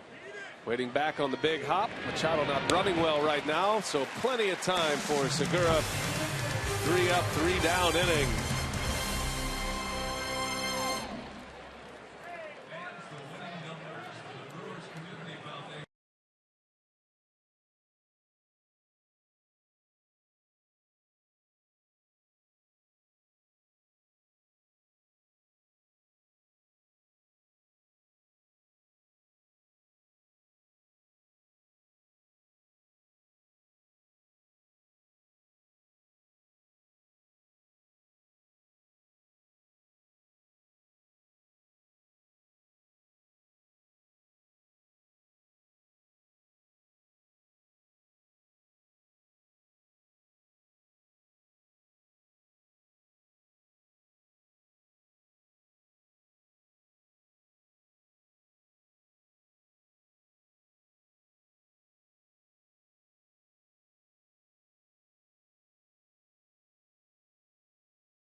Milwaukee Brewers baseball on Fox Sports Wisconsin is brought to you by Southwest Airlines. Find our fares online only at southwest.com. By the Wisconsin Lottery, reminding you to please play responsibly. And by Miller Lite, now in the original can, it's Miller time. Wednesday night, Milwaukee, Wisconsin. Great to be here. Great to have you with us tonight. Brian Anderson with Bill Schroeder, Sophia Minard, Craig and Davey on our Brewers live set. Tonight's game being produced by Brad Weimer, directed by Mark Vittorio, Vito. Brian Michalogic is in there too, doing whatever he does. Ryan Braun ready to lead off. The Brewers lead 4-1. Got a run in the first. Braun scored that run, and then Ryan drove in the next two in the second inning. That came with 2 outs in the inning against Norris. Brewers added a run on a sac fly from GENNETT in the third. Yeah, Brewers scored in the third inning without a base hit. Hit batter, stolen base, fly to center, sac fly. Good part of the order coming up. Braun, Lucroy, and Gomez.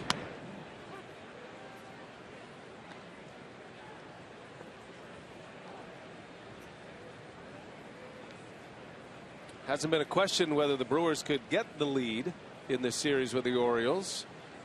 Can they keep the lead? That's been the challenge the first 2 days. I think both teams can lay claim to the gut-wrenching loss factor. The Brewers had one on Memorial Day Monday, and the Brewers returned the favor yesterday, coming back to win that game. Braun pulls one to third. Machado waits back, and a low throw, and it's dug out by Davis. What a play over there by Chris Davis. A terrible throw over there by Machado. He's made an error in this series, and Chris Davis just saved another one. That was such a bad throw, it became an easy play for Chris Davis. Look how far in front of the bag that ball bounces, and because of that, it made it a relatively easy play at first. Those are so risky for a first baseman coming across the line like that. I remember Albert Pujols was injured on a play very similar.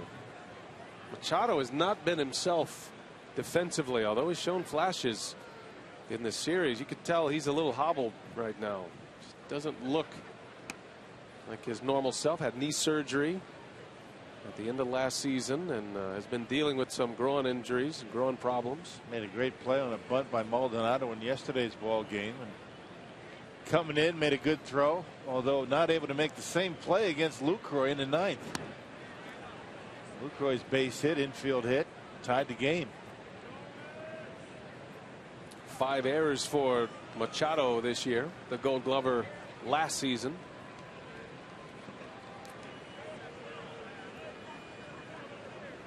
Oh, 0-2 to Lucroy. That ball is hit well left center field. Cruz turns, and he's got it just in front of the wall. Lucroy gave it a ride. 2 up and 2 down. Now here comes Carlos Gomez. That's a big home run last night. Check it out, Rod. This was during batting practice. Kyle Loesch, pitcher's BP, doing his Gomez bit. Patting himself on the head. Tap, tap. There he is. Low 5. That was perfect. Didn't get around quite as fast as Gomez. Pitcher's rake, Rock. I keep telling you. Yeah. Pitcher's rake. Gomez in the air to right. Markakis for the final out of the inning. 3 up, 3 down. Brewers go in order. 5 in the books. It's 4-1 Brew Crew.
#1 interleague matchup at Miller Park. We head to the 6th inning now. It's now time for you to tweet your photo. Use the hashtag WisFanPhoto for a chance to have it shown in one of our broadcasts. It's all brought to you by AT&T. Roof is closed on a cool night in the low 60s on May 28th here in Milwaukee, Wisconsin. Cooled off this morning. Woke up in the 50s. Sun poked through. It's kind of a nice day. Yeah, it's okay. We're inching our way towards summer. Adam Jones ready to lead off for the Orioles. 0 for 2 against Gallardo tonight. Orioles have 1 hit, and that hit produced a run. Nelson Cruz went deep in the 2nd. They've had some traffic on the base paths. And a pop up from Jones. Scooter Gennett back in the grass, and there is out #1 on the first pitch from Gallardo in the 6th. Yeah, first pitch slider had Jones out in front. A little bit of a hiccup in that 4th inning. 3 consecutive walks after 2 outs, but got out of it. And has retired 5 straight. YOVANI with 5 walks to go along with 4 strikeouts. He punched out Chris Davis last time up. Davis is 0 for 2.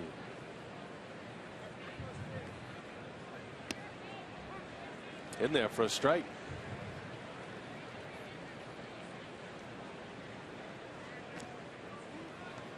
By the end of May last year, Chris Davis had 19 home runs en route to a 50 homer season. Rolled over that one. Gennett out in the grass will make the play for the out.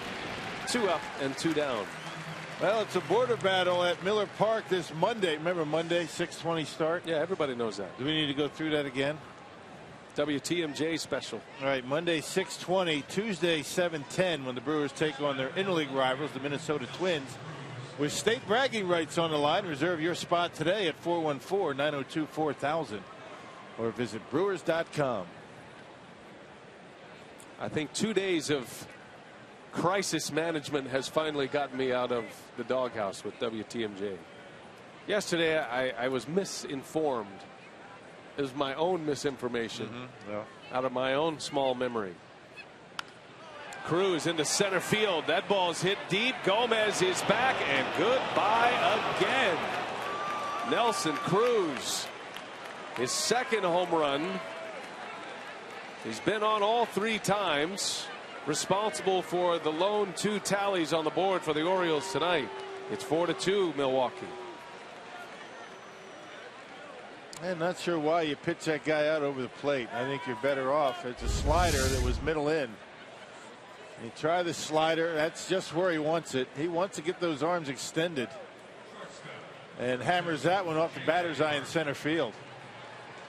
Of course, that's not where YOVANI wanted it. He wanted it down and away, but he made a mistake on the off-speed pitch, and he paid for it. Cruz with 19 home runs now. Hardy bounces one foul. Nelson Cruz has hit 3 homers in this series. 12th career multi-homer game. As a Ranger, actually this past April, had a couple of home runs against Toronto. Man, this guy's on a tear at the plate. And everything he hits is in pretty much the same spot. Middle speed, out away from him. He just loves it to get those arms extended. Got to crowd him with the hard stuff. See what he can do with that. I guess you're better off walking him than giving him something out over the plate. Might be the play next time around if this game tightens up anymore. Hardy's in a hole, 1-2. More 2-out damage for the Orioles. They've had a lot of it in this series. Hardy bounces one to third. Reynolds off his glove, can't make the play, and Hardy will reach. See what Reynolds was trying to do there, trying to get in his glove and then slide himself into a throwing position. But the ball popped free. Yeah, you get there, you slide, and all in the same motion, and then you keep the ball in the glove. Better chance of getting a throw off. You stop the momentum right away. You slide, you start to spin around, just couldn't keep it in the glove that time. Reynolds has been excellent defensively this year. That'll go as a hit, by the way. Infield hit for Hardy. Here's Nick Hundley, 2 outs. Brewers lead by 2.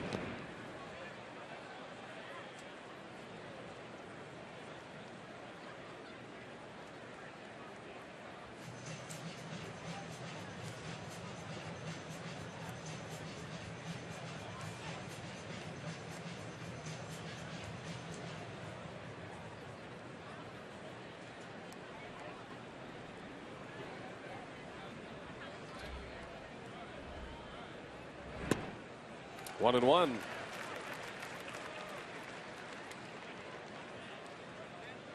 YOVANI with a pitch count at 92.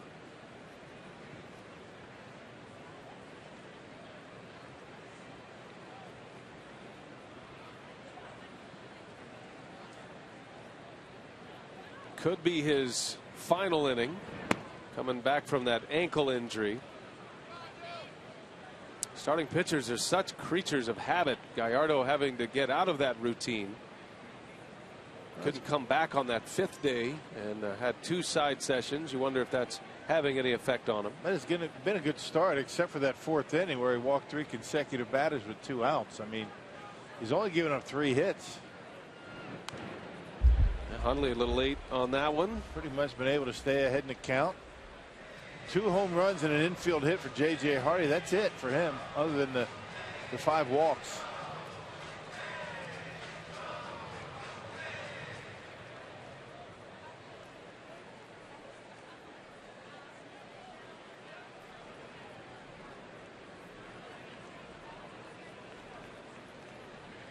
Tying run at the plate, 6th inning. And Hundley lines one on a hop. Great play. Segura, the throw in time. A beauty. Gene Segura on a tough hop. Hundley retired for the first time tonight. Orioles get a run. They're within 2. Fantastic play by Segura to send us to the bottom of the 6th.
Brewers as we go to the bottom of the 6th. The Powerball home run leaderboard looks like this. Mark Reynolds in that top spot with 12. He hit one last night. Gomez hit one last night as well. And Chris Davis, who has homered in each of his last 2 games with 8. BRAUN still sitting at 7. All of those are road home runs. So Reynolds will lead the way. Then Scooter Gennett, followed by Chris Davis.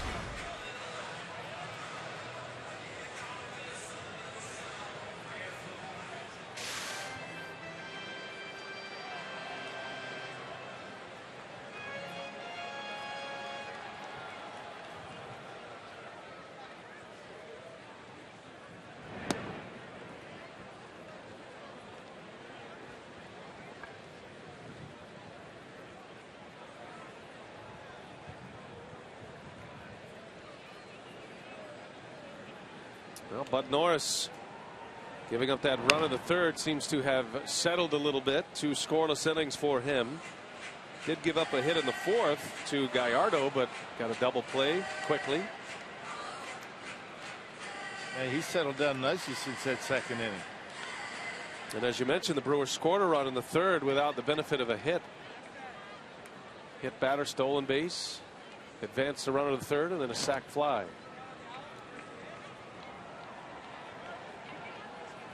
Two evenly matched ball clubs, built in much the same way. The Brewers have more pitching than the Orioles. Orioles have a very good bullpen. Starting pitching, they're probably still looking for a piece. 2-1, and Reynolds waves and misses.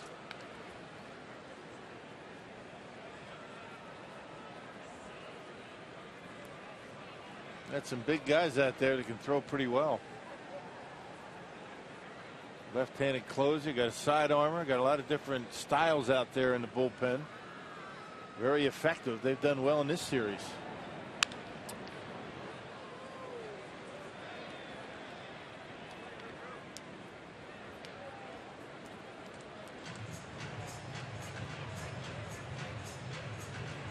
Get a foul ball on a school night. School's out soon, partner. Winding down, isn't it? Yeah. Another week or so. Students and teachers rejoice. Couple of weeks. Yeah, have graduations coming up. Most public schools in Wisconsin out on the, I believe it's the 13th.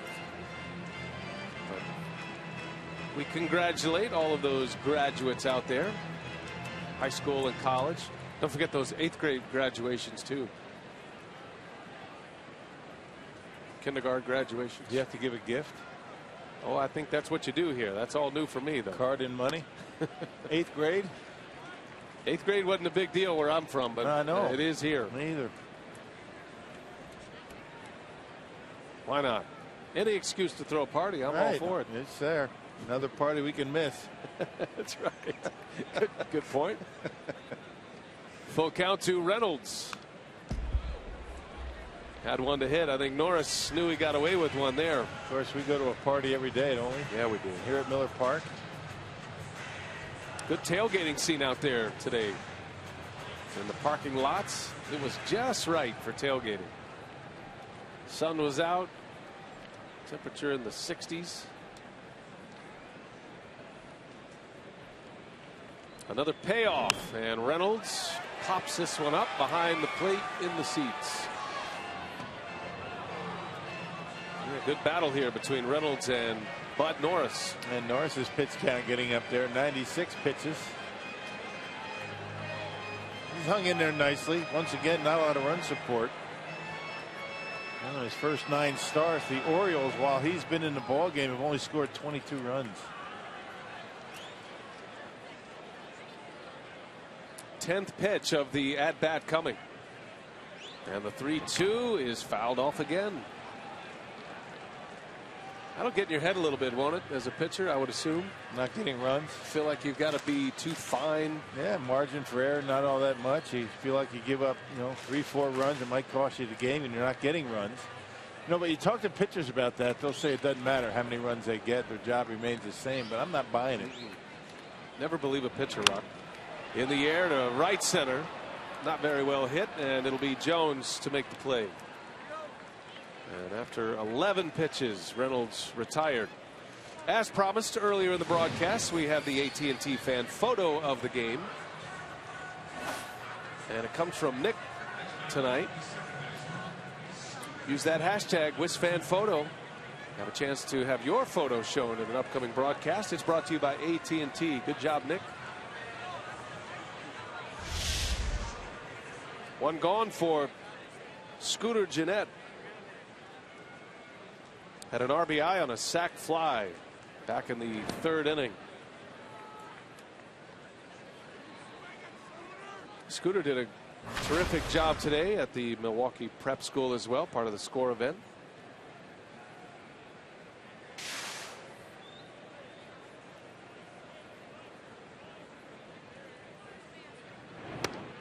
Scooter was telling me that When he was growing up, his parents would they would always make he and his siblings go around various community events. They'd go to shelters and soup kitchens and try to visit nursing homes. So the GENNETTs instilled that in him a long time ago. He enjoyed his time today. Did a good job too. He spoke about community efforts. And Brewers are very big into that. You know, Mark Atanasio, Debbie, and starts from the top. Ron Renneke believes it's an important part of what the Brewers do in the community.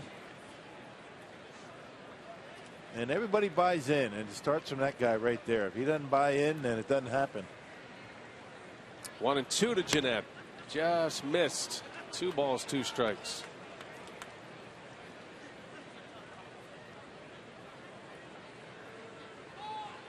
Talked to Eddie Cedar about it. He was asking me how the event went. And I said, you know, Gomez was great. Scooter was great. He goes, I bet you Scooter was nervous because he's the same size.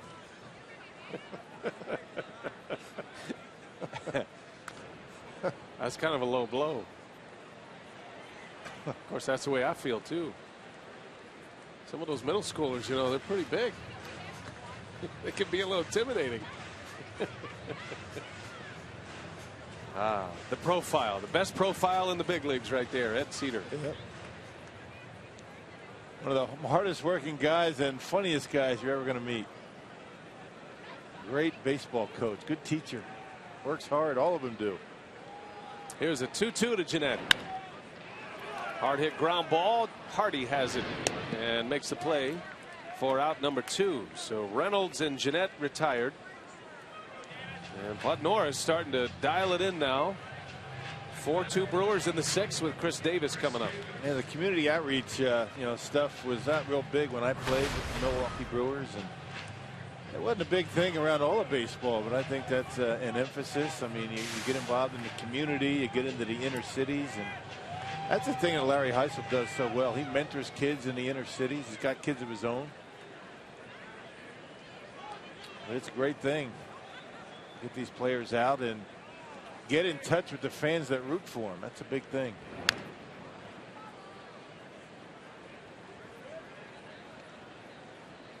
Marcus Hanna's event's coming up on Sunday. Who's for Kids? That's a great event. It's at the zoo this year. I'll be there for that. There's the Coos. There's Coos. He does great work. He and his wife Jill. Yeah, always put on a great show, raise a lot of money.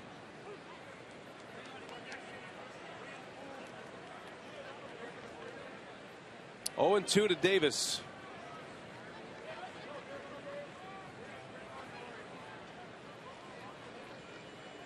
Norris has retired 10 of the last 11 batters he's faced.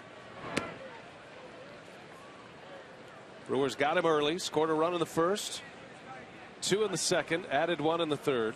RBIs today from Braun, who has 2, Gomez, and GENNETT. The 2 tallies for the Orioles on home runs by Nelson Cruz. Solo shot in the second and another one in the 6th. Davis lines one to left, a base hit. Another 2-out, 2-strike hit for the Brewers. That keeps the inning alive for Lyle Overbay. Yep, stayed on the breaking ball nicely. Once again, staying on pitches. A walk, a line out back to the pitcher. Here's a slider that hangs up there, and Davis right on it. There's good quick hands. You can see good balance for Davis through the point of contact and the follow through. This is the Chris Davis that the Brewers thought they were going to get, and he's swinging it now.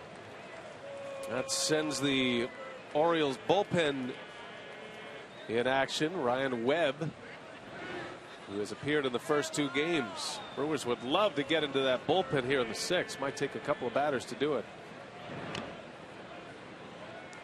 Overbay has swung the bat well tonight. He's hit the ball sharply twice, doubled to the opposite field gap, and then scored a run in the second, and then he lined out to right in the 4th. He hit one hard in the 4th inning, but right at Markakis.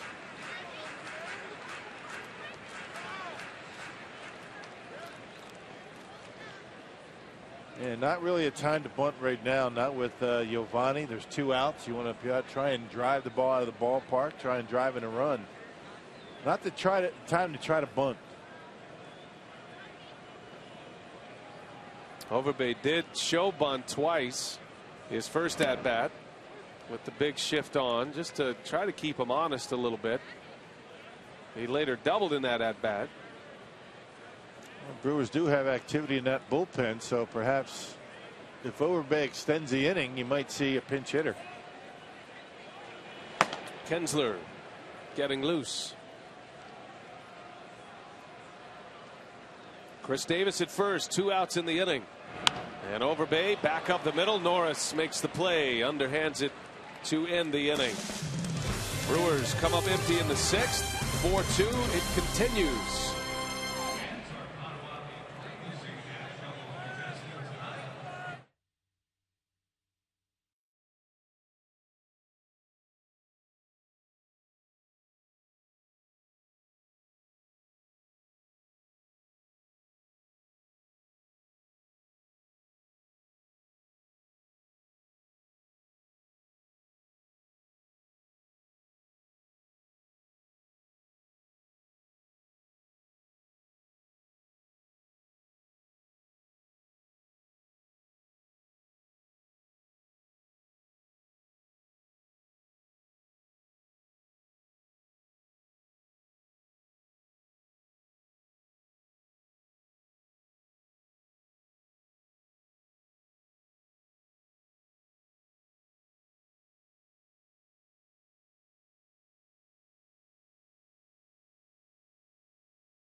Off to another good start tonight, scoring in the first inning on a Gomez RBI, and then BRAUN with 2 out and 2 strikes doubled in 2 runs.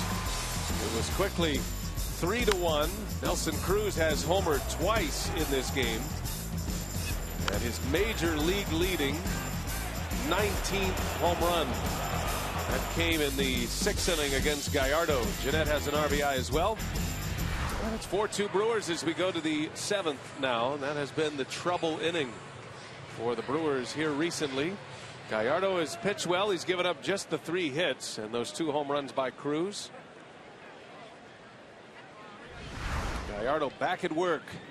He'll start this inning against Jonathan Schoop. Bottom of the order for Baltimore. Looks like a pinch hitter due up next for the pitcher Bud Norris. That'll be Delman Young. Yeah, this was a trouble inning for Matt Garza in yesterday's ball game. Ron Rennicky trying to get 7 out of Gallardo today. Tried to get 7 out of Garza. It cost him 3 runs, although all 3 runs were unearned yesterday in that 7th inning. A big error on a botched double play cost Garza 3 runs in that 7th. That influenced Rennicky's decision to leave Garza. The fact that he still had a good fastball. I talked to Ron about that today and said, you know, he was still getting the fastball by hitters. He was getting it on their hands. Decided to let it ride. There's a ground ball on a 2-0 pitch, and SEOURA handles it for the first out. Timely visit from Lucroy. 1 gone in the 7th. And one of the many ways that he has evolved as a major league catcher, just understanding when to go out there, what to say to each and every one of his pitchers. It's not the big velocity for Gallardo anymore. It's the location, pitch selection, and John and Lucroy, Martin Maldonado have a lot to say about that. Here's Delman Young pinch hitting.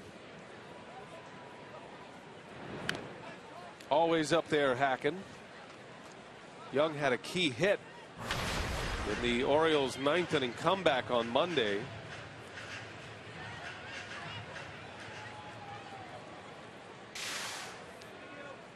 Young walked yesterday, scored a run.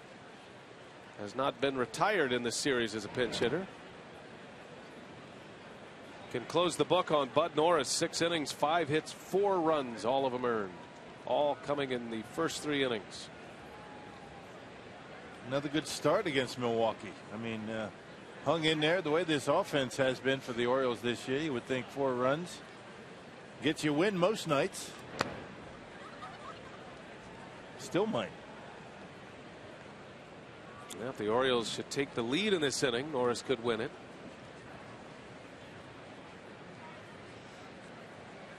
One gone, 2 balls and a strike on Delmon Young. Doug Melvin joined us early in the broadcast. He was talking about, as we prepare for the draft, some of the showcase games and workouts that they have. And Doug was telling us a story about a showcase with Delmon Young and Ricky Weeks here at Miller Park back in the day. Those two were banging baseballs off of the Johnson Controls Stadium Club facing the restaurant up there. Young was a high school player. They went 1 and 2 in the draft. Young, then Weeks. And still at it. Full count. Got him. Gallardo strikes him out. He went with the slider. And Young is gone. 2 up, 2 down for Gallardo in the 7th. Man, not where he wanted it, but it worked out for him pretty well. A backup slider, and that one on the inner half of the plate, and Young with a big swing, swings right through it.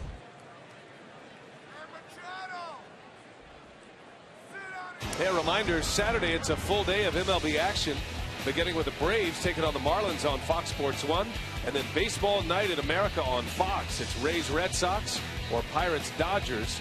Doubleheader begins at 2:30 Central on FS1, continues at 6 p.m. Central on Fox.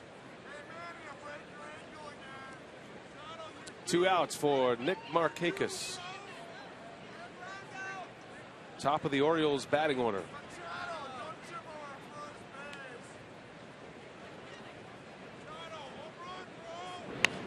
And a line drive down, a base hit. Braun able to cut it off, and Markakis on his way to second. The throw, and it gets by Segura. Close play. Throw was a little late. Segura hung in there as long as he could. And 2 outs and nobody on is when YOVANI's had most of his problems this year in this game. Yep, a curveball this time. Down and in, and Markakis goes down and gets it. That wasn't a bad pitch. Ryan Braun doing his best to keep him at first base or throw him out at second. Pretty close. Well, and that's going to do it. So Gallardo out with 2 outs in the 7th.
there's a runner out there, still his responsibility. Also had a hit tonight after his walk-off double last night. So he'll turn it over, Rock, to Brandon Kintzler with 2 away.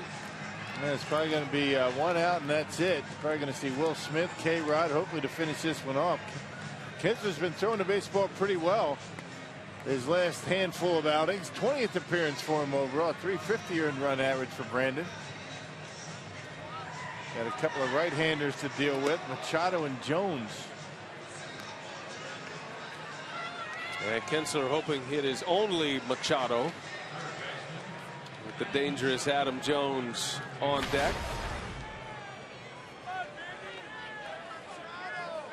Yeah, Gallardo was given the chance to get through 7. First base runner he allowed. Out he goes.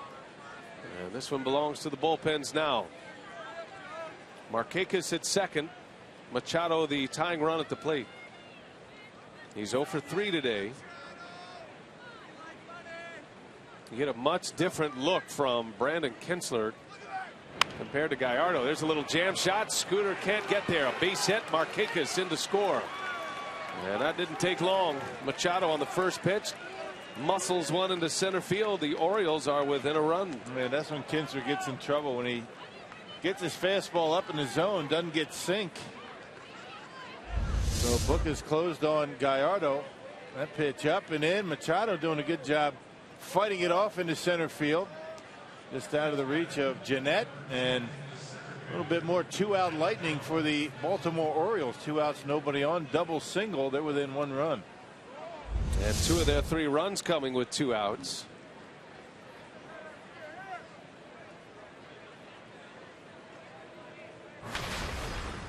And here is Adam Jones. This has a similar theme than what we saw the first 2 days. There's a good fastball by Kintzler. Kintzler has velocities in the low 90s, can get it up there to 93 miles an hour, and some serious bite on that sinker. As long as he gets on top, keeps the ball down, he's got good movement. He gets it up, it flattens out, becomes hittable.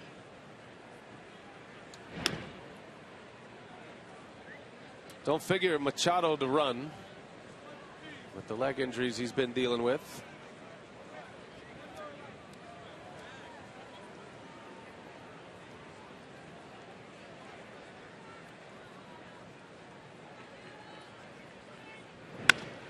And a base hit.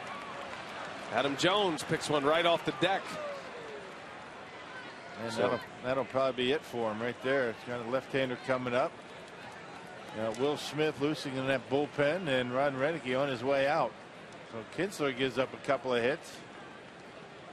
And the Brewers in trouble again in the 7th inning. And again, Renneke has to go to Smith in the 7th. Something he does not want to do, and he's going to have to do it in consecutive games. So this will be a double switch. So he is going to ask Smith to finish the 7th and give him some outs in the 8th. Got a dangerous hitter coming up next. Smith against Davis. 4-3 Brewers lead, and the Orioles threaten. We'll take a break.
reserves with Will Smith. Some changes on the double switch. Reynolds goes over to first base. And Elian Herrera, who made a great play at third base, possibly a game saver last night. He'll play third again tonight. And here is Will Smith trying to get the final out of the 7th inning. Boy, getting a lot of work. He pitched an inning and a third in yesterday's ball game. That Brewers victory against the Orioles. Stranded an inherited runner in the 7th inning. Has made 12 consecutive appearances without allowing an earned run. That covers an 11 2/3 innings. Yesterday, Smith threw 22 pitches for those 4 outs. And he's got a big bat coming up in Chris Davis. Back-to-back hits against Kinsler. 3 consecutive hits with 2 outs in this inning. Book is closed on the 2 starters. Gallardo giving up 3 runs in 6 2/3. Bud Norris 4 runs in 6 innings. And again, the 7th inning has been a trouble inning for the Brew Crew.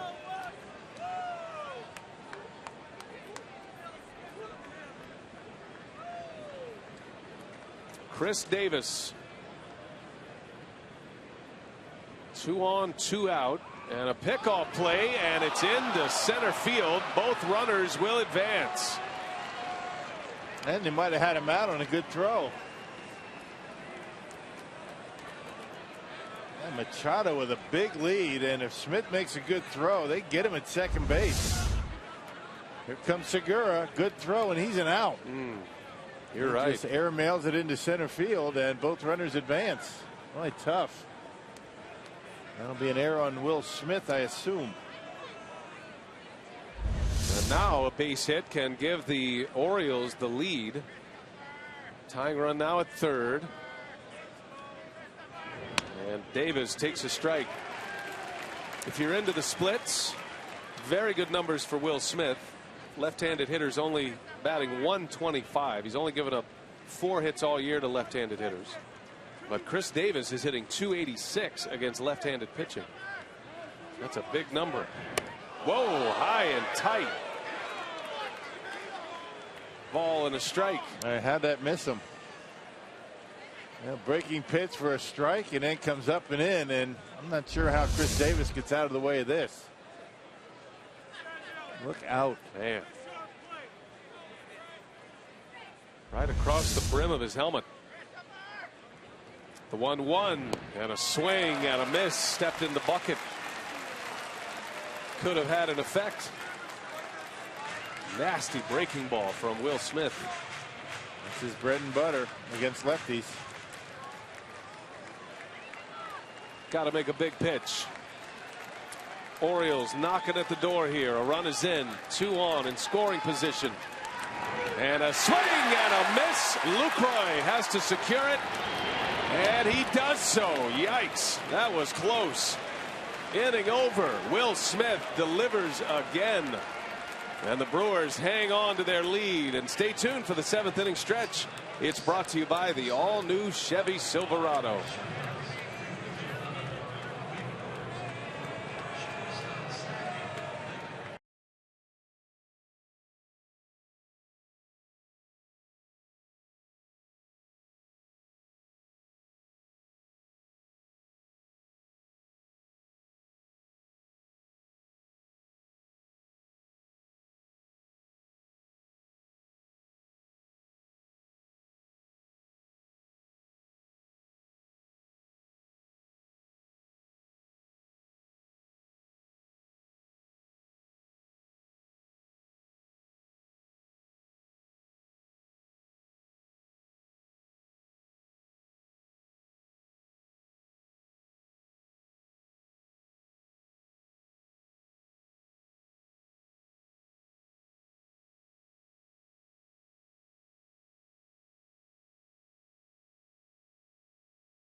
Ball for a strike. Then he brushes him back, and then consecutive breaking pitches for the strikeout. And Lucroy able to secure the out at first base to end the inning. So the Brewers will head to the 8th inning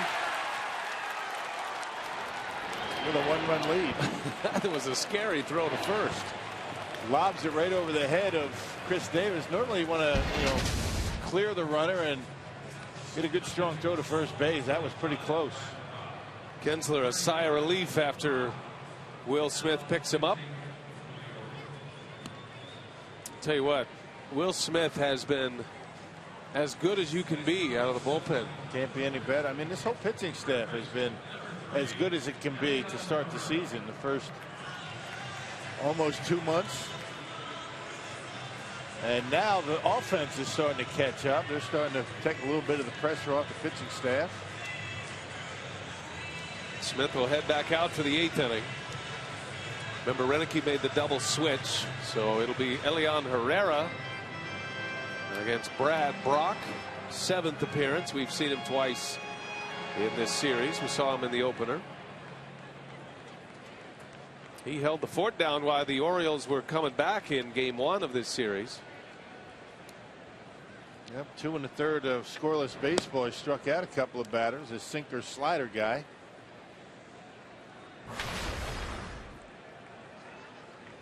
First at bat for Herrera.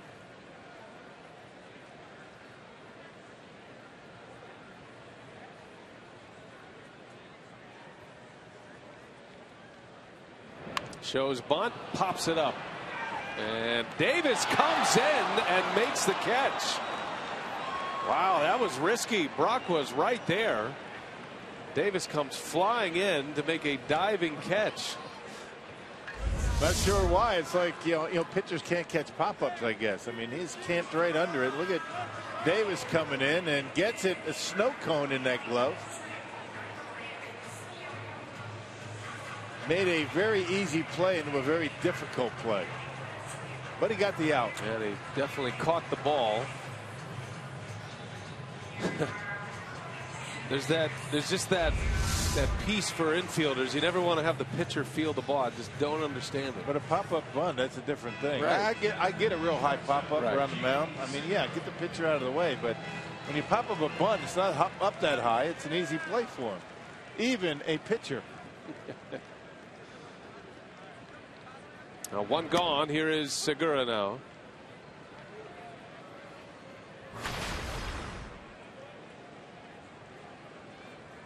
Pitchers are people too, Rock. I know. I caught him many years.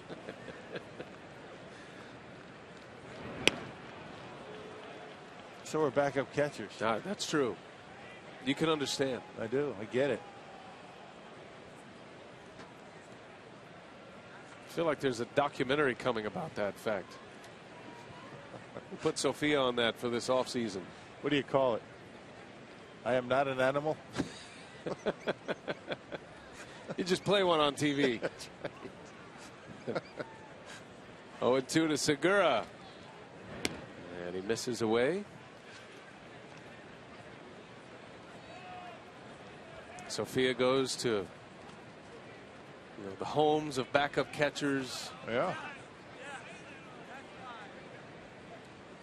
Retired backup catchers like you. Feel like Henry Blanco would be part of that. Eddie Perez. Yeah, Eddie. Didn't Eddie Perez only catch Greg Maddux for a good long while? That's good work if you can find it. He had the best catcher's ERA ever. Well, you can't take him away now. Look at his catcher's ERA. Right. Should be playing every day. Catching a Hall of Famer every 5th day.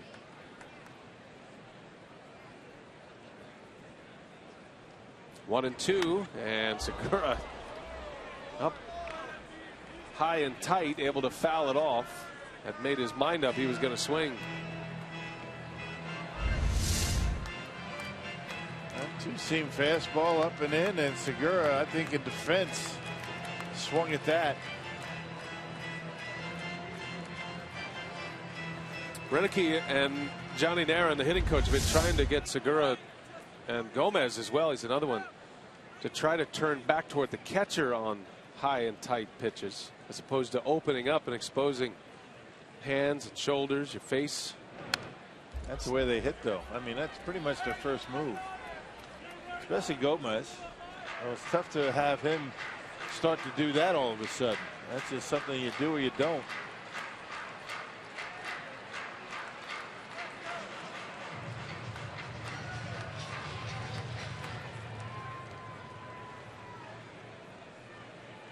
One ball, 2 strikes to count. 4-3. Brewers lead the Orioles. Playing the bottom of the 7th.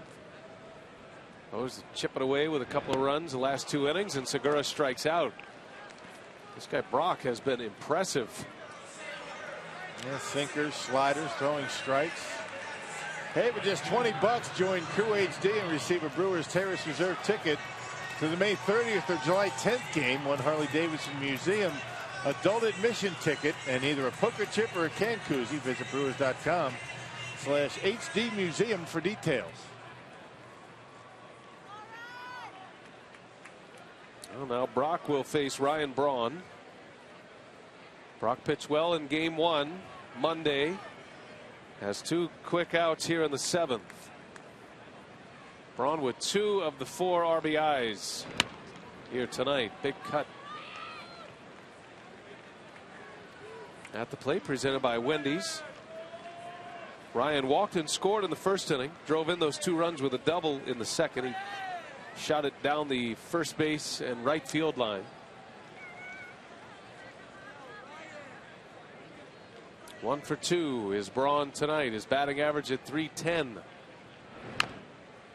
And Brock staying inside at 94 miles an hour. It's 0-2. Again, if you can pitch inside, it's a very effective place to pitch when you're dealing with a guy like Braun and big home run hitters, guys who protect the plate very well. Nelson Cruz, we've seen him do a lot of damage on pitches out away from him. But the key is to be able to get it in there. Don't miss out over the plate. 0-2. Brock delivers, and Braun into right, down, base hit. What a hitter.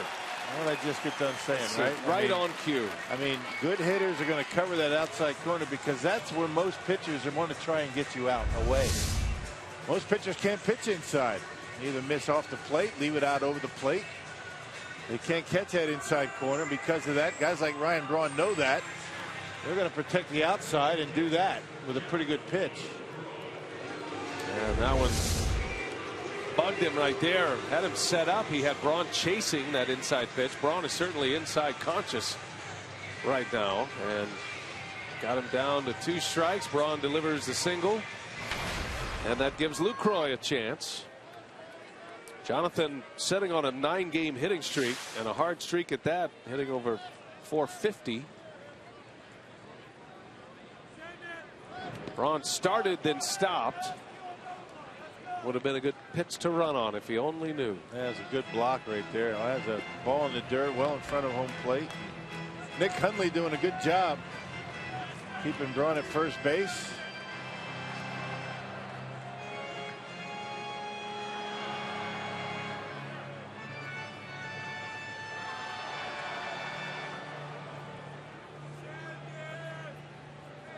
Brewers led 4-1 after the 3rd inning. Orioles with runs in the 6th and the 7th. Back to a 1-run game. A check on Braun. Ryan's been running tonight. Had a stolen base in the 2nd inning. His first at bat, he was trying to run. Lucroy ended up walking in that at bat. Some foul balls sent him back to the bag.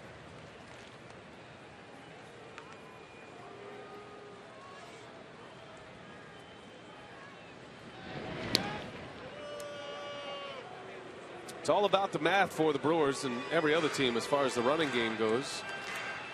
Garth Orge over at first base.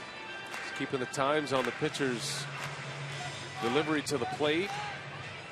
And if you add that to the time the catcher needs to throw to second base, and every guy's a little bit different, you add the 2 up. If the formula fits, the Brewers will take off.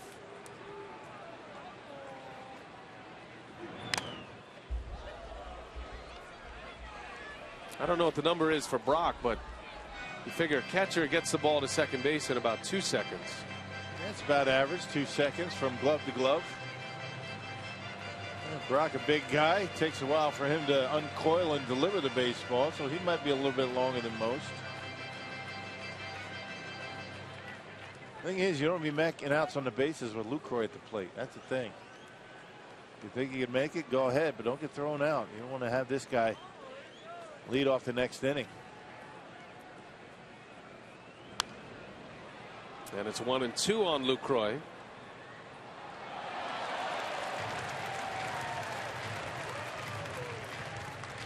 You always want Lucroy up in a run scoring opportunity. And with all the doubles he's been hitting this year, hits a double, Braun, pretty good chance he's going to score. Now Braun will be off with the crack of the bat with 2 outs.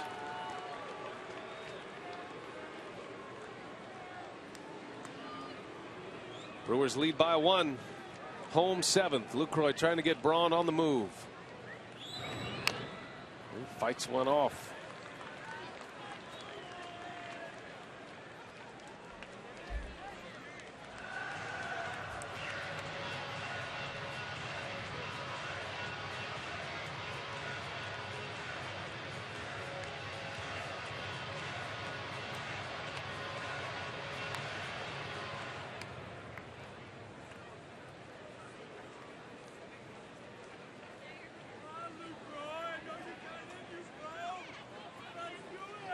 Bud Norris went 6 for the Orioles. Brock pitching in the 7th. 1 ball, 2 strikes on Lucroy. In the air, right field, long run. Markakis down the line. He's got it in foul territory. Outstanding play to end the inning. And it's still 4-3. Nelson Cruz will lead off. Brewers up a run. Will Smith back out there.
Out in the 7th, struck out Chris Davis. So an off day tomorrow, and then the Cubs come to town. The I-94 rivalry continues. Estrada and Wood on Friday, 6:30 is airtime. Don't forget Saturday's game is a 3:10 first pitch. We're on the air at 2:30. Peralta and Hamill, and then 1:10 first pitch, 12:30 airtime Sunday with Samardzija and Loesch. That's a good matchup on the day game Sunday. Miller Lite, what's on tap? Brewers and the Cubs have split down the middle. Neither one of them hitting all that well. Brewers won a series here at Miller Park. Cubs took 2 out of 3 from the Brewers at Wrigley Field on the last road trip. Cubs got shut out today, by the way, 5-0 at the hands of the Giants. Some business at hand here. The Brewers clinging to a 1-run lead against the heavy-hitting Orioles. And Smith is back out there, and Nelson Cruz is coming up 2 for 2, 2 home runs. Cruz against Gallardo in the second inning, drove one to right center. That's about where he hit one yesterday. Both pitches out over the plate, and similar results. Very similar to Ryan Braun. You leave one out over the plate, he's going to hurt you. You try to pitch him inside, you make mistakes, it'll hurt you too. So pitching inside, a very difficult thing to do in baseball. Cruz is their hottest hitter right now. Smith misses outside, and he's been good against everyone, but especially left-handers this year. Yep, over 400 against lefties, with 4 of his 19 home runs against left-handed pitching. Big swing and a miss. A disappearing breaking ball of Will Smith.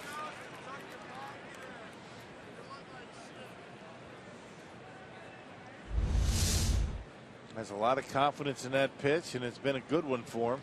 Tough to hit when you leave it down there. 1 ball, 1 strike.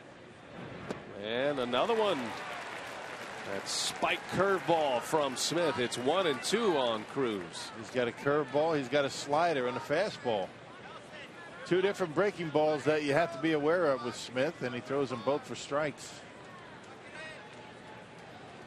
See what he does with him here. 1 ball, 2 strikes. Fastball. What Cruz has done in his last 9 games, impressive. 7 of his 19 home runs have come in the last 9. He's hitting .484 during that stretch. That includes his 2 hits tonight. The 2-2 and a slider wipes it out. Cruz is gone. And Will Smith picks up his 2nd strikeout, the first of the 8th. Well, even the best in baseball can't hit that. I mean, that has just been textbook for Smith. Really hasn't made too many mistakes with that breaking pitch. 2 strikes, down and in, and see you later, Nelson Cruz. That has been a tough out all series. Retired for the first time tonight. And hopefully the last time the Brewers have to deal with him. Yeah, good point. Here's J.J. Hardy. Hardy reached on an infield hit in the 6th inning. He's walked. He's 1 for 2.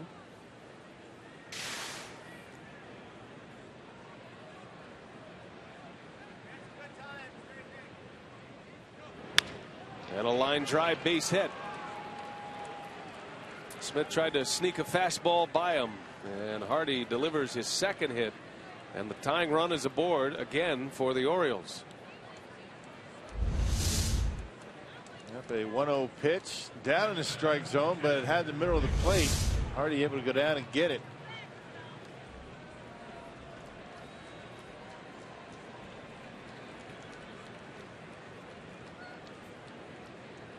Here's Nick Hundley. Couple of walks tonight, a ground out. There's that big curveball, dropped it in for a strike.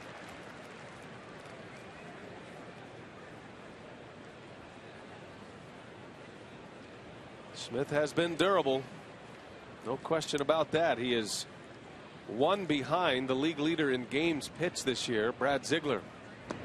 Swing and a miss, another curve, and it's 0-2.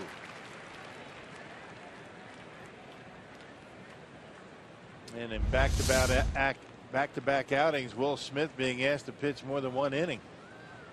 That takes it out of you. Got a day off tomorrow. Smith says he's enjoying the work. His first full season in the big leagues. Up and down last year with the Royals. And a swing and a miss. Smith strikes him out. Why change? 3 straight hooks, and Hundley strikeout victim number 3 for Will Smith. The only base hit allowed against Smith tonight as the fastball, so why bother throwing it when you got a breaking pitch like that? Even if you know it's coming, if you put it down there, not going to do much with it.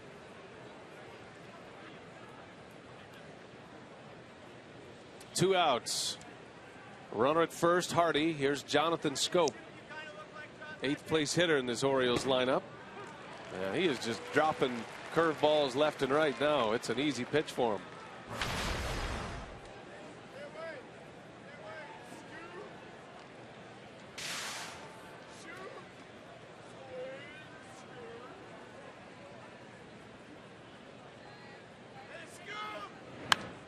And a fastball fouled away, was late. Got to 94 with that heater. Yeah, the difference between that fastball and the one Hardy hit. The one J.J. Hardy hit was down in the zone, easier to get to. That went up. You're thinking off speed, tough to get to a high fastball. There's a lot of variance there, right? Yeah. 94 mile an hour fastball. That breaking ball's coming in there at 78, 79 miles an hour. It's got him in a hole. 0-2, trying to strike out the side. And he goes, and Will Smith. Lucroy's going to have to secure it. He does. Side retired. Pitching like an all-star. Will Smith gets 4 outs tonight. All of them on strikeouts. Punched out Cruz, then Hundley, and Scope to end the inning, and the Brewers lead by a run as we go to the bottom of the 8th.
Thirteen straight appearances for Will Smith without allowing an earned run now. And what a job he does in multi-inning performances, consecutive games. Brewers clinging to a 4-3 lead. Well, great job by Will Smith. This young man came in and did a nice job.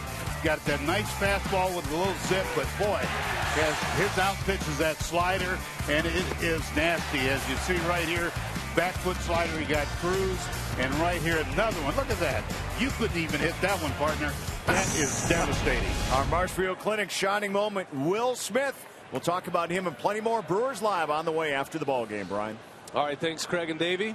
So impressive, Will Smith going through that part of the order. We got Davis, struck out Chris Davis, Cruz. Back-to-back Ks of Hundley and Scope. Inning in a third again tonight and made it look easy.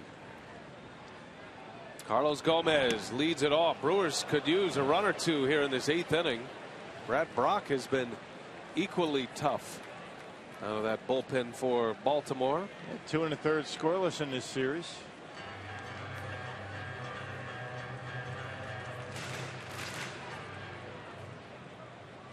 This has really been a good series, hasn't it, between two pretty good ball clubs. One hit here or there, that's all it's been. That's the difference. Well, in the first 2 games, both teams surrendering late leads. And you're hoping that doesn't continue tonight from the Brewers' perspective. They lead by 1. Smith getting through that 8th will set up K-Rod for the 9th inning.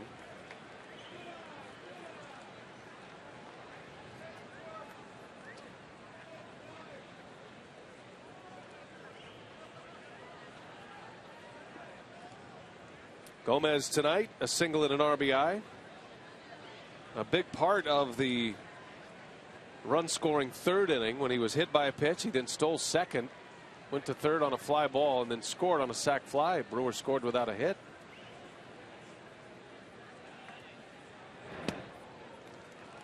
Full count to Gomez.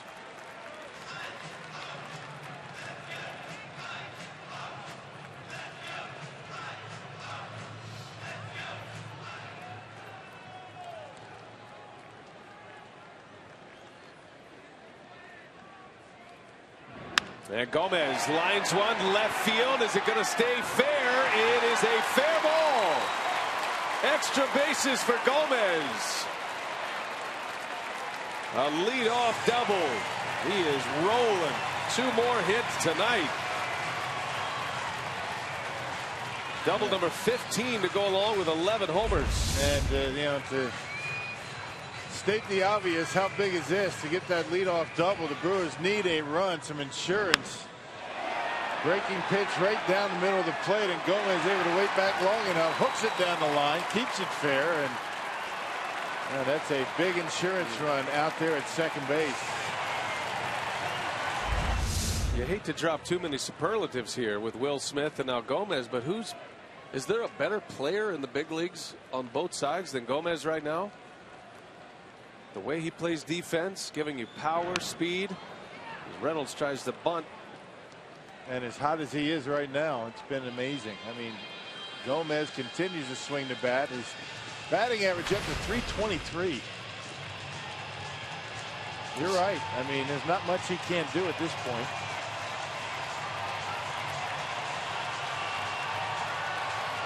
Among the OPS leaders last year. And he'll be there again because of his ability to drive the ball, the extra base hit ability. Big run at second base. Reynolds doing all he can to at least advance him to third, but he wants to drive him in.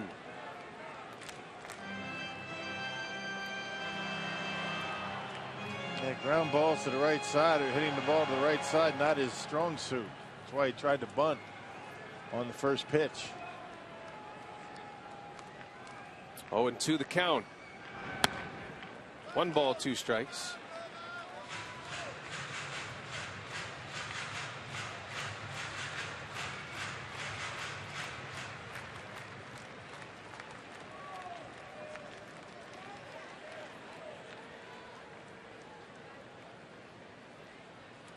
Brewers have been stuck on 4 since the 3rd inning. Threatening here in the 8th. 2-2 on Reynolds.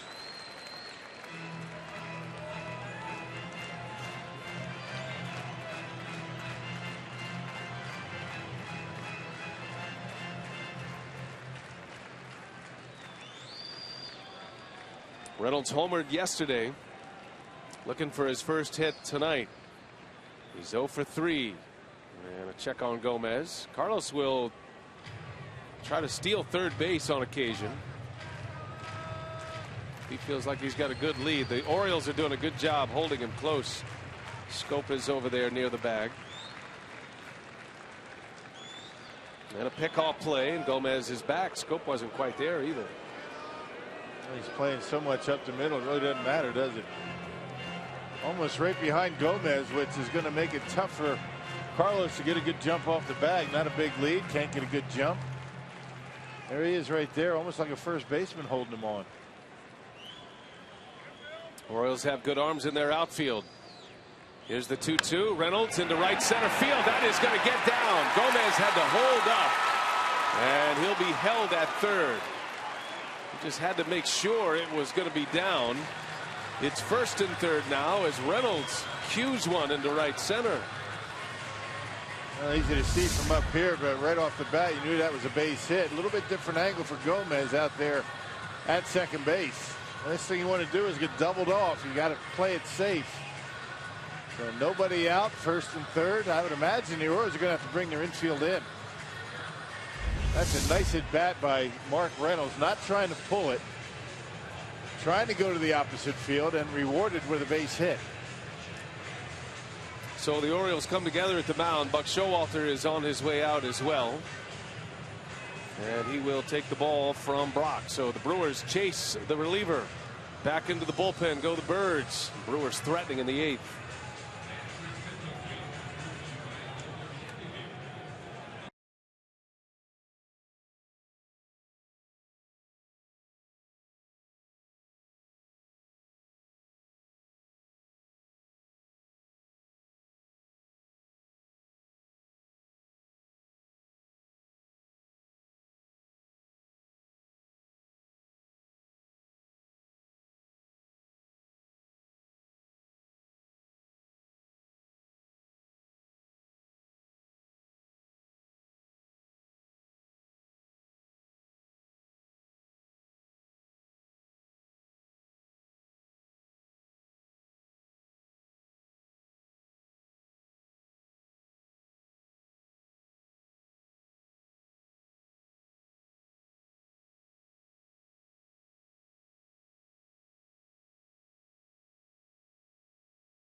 And Buck Showalter Rock's going to go to one of his 3 lefties in the bullpen, Brian Mattis, with GENNETT scheduled to hit. Looks like Renick's going to counter with Weeks. Well, again, there's activity again in that Orioles bullpen. A right-hander getting up. Mattis appearing in his 2nd game in this series. He pitched yesterday. He only threw a 1/3 of an inning. Retired the only batter that he faced. And activity continues in that Orioles bullpen. Buck Showalter wants to play the percentages. And so does Ron Renicky. Well, he'll have to stay for this hitter. Mattis threw just 5 pitches yesterday. And here is Ricky Weeks. Brewers trying to add to their lead late. They've got K-Rod ready in the bullpen after Will Smith was tremendous in an inning and a 1/3 tonight. And Weeks will pinch hit. Ricky, as a pinch hitter this year, is 6 for 21. That's a .286 batting average. And the Orioles do bring their infield in. Nobody out. 1st and 3rd. Bottom of the 8th. And Ricky shoots one through. A base hit. In to score. Gomez. 5-3 Milwaukee as Weeks wastes no time and delivers an RBI. And Mattis trying to sneak one in on his fist, and nothing doing for Ricky. He likes it in there. Waste no time as a pinch hitter. You get something you like, you go for it. And Ricky Weeks able to get enough of it with the drawing in infield and sneak it into left field. Our Badger Mutual Insurance run of the game, and RBI single by Ricky. 2 on, nobody out. Weeks drives in the run. He's now at first with Reynolds ahead of him. And here is Chris Davis. Davis has hit the ball sharply twice tonight. Has a base hit. He lined out to the pitcher in the 3rd inning. He also walked and scored.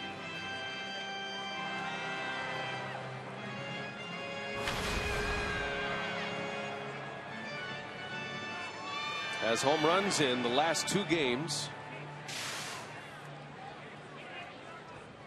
And has extended a hitting streak to 7 consecutive now.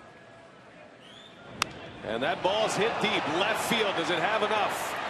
Cruz is back at the wall, and it is gone!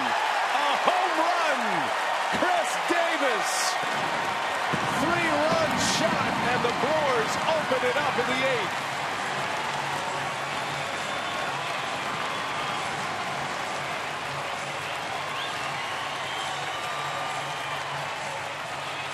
Well, when you're hot, you're hot. And Chris Davis is red hot. Well, you add a couple of these Brewers that have been swinging the bat.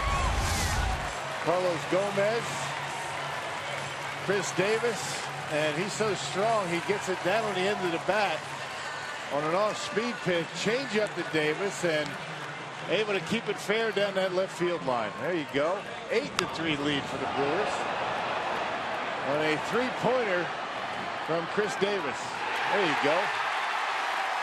A rainmaker from Davis. 4 consecutive hits to start the 8th, and the Brewers lead it 8-3. Another double-digit hit total for Milwaukee. 8 consecutive games with 10 or more hits for the Brewers, and Davis with 2 of them tonight.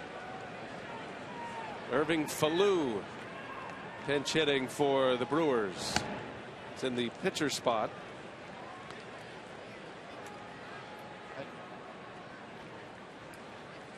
Falou in his first 2 Brewers at-bats is hitless, both pinch hit appearances.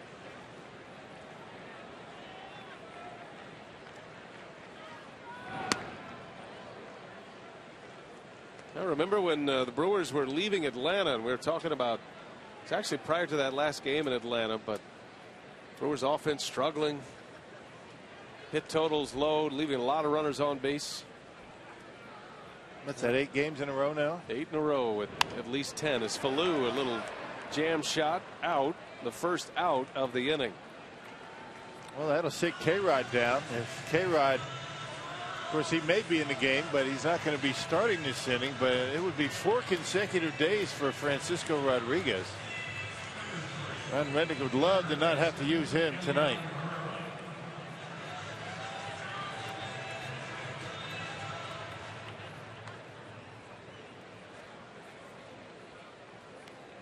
Elian Herrera.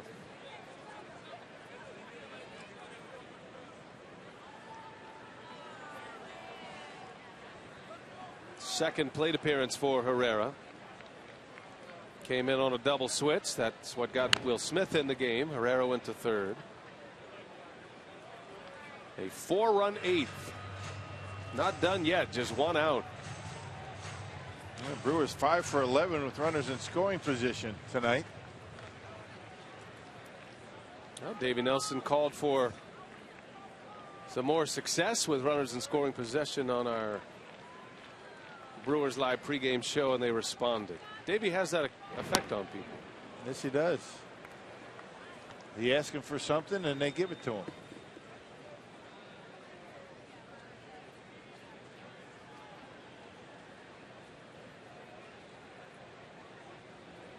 Oh, 0-2 to Herrera.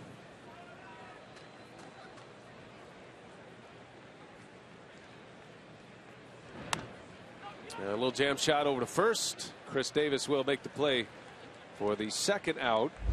Chris Davis homering in his 3rd consecutive game, 9 for the year. Now 21 runs batted in, just snuck it inside the foul pole. You know, Chris Davis about 3 weeks ago would have hooked that one foul. But doing a nice job staying inside the baseball. There's the matchup you've been waiting for 2 years. Did you anticipate this kind of result? I had nothing to do with this. No. Chris Davis 3, the other Chris Davis 0. I'm not trying to, bring it down at all. I'm just saying this has been the matchup that you've been excited for a while. I mean, come on, you make me sound like a 5th grader. I've been very excited about it. Not my fault. I sit next to you a long time.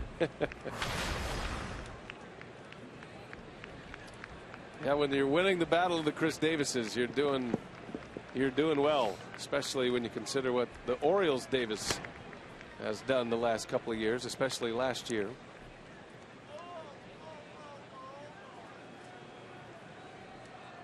The Brewers were so confident in Davis, they moved Ryan Braun to right field to make room for him. He's shown some signs early in the year, especially on the road, that first road trip, but been a struggling hitter. Segura sends it to right, and the side retired, but the Brewers erupt. 4 runs in the bottom of the 8th. It was an RBI by Weeks, and then a 3-run home run by Davis. A wall scraper gives him an 8-3 lead.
For the 8th, they lead 8-3 now.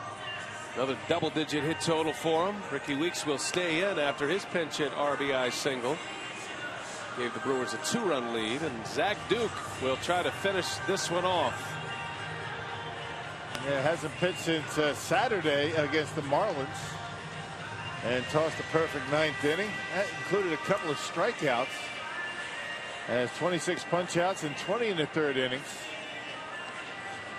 He had a stretch middle of April and middle of May, 14 consecutive scoreless appearances for Zach Duke. I think Ron Renneke just happy he didn't have to use K-Rod tonight. He is worth a lot. At least not at this point. This game's not over yet, but I think if Zach Duke can get through this 9th inning, it's going to be a nice rest for K-Rod. You got tonight, you got tomorrow, and you got that Cup Series starting on Friday.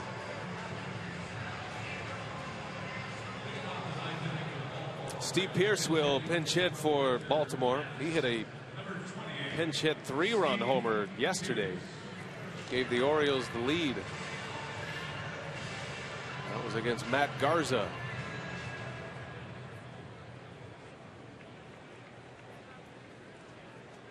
Two extra inning games to start this series. The Brewers lead by 5 as we play in the 9th. Last call for the O's.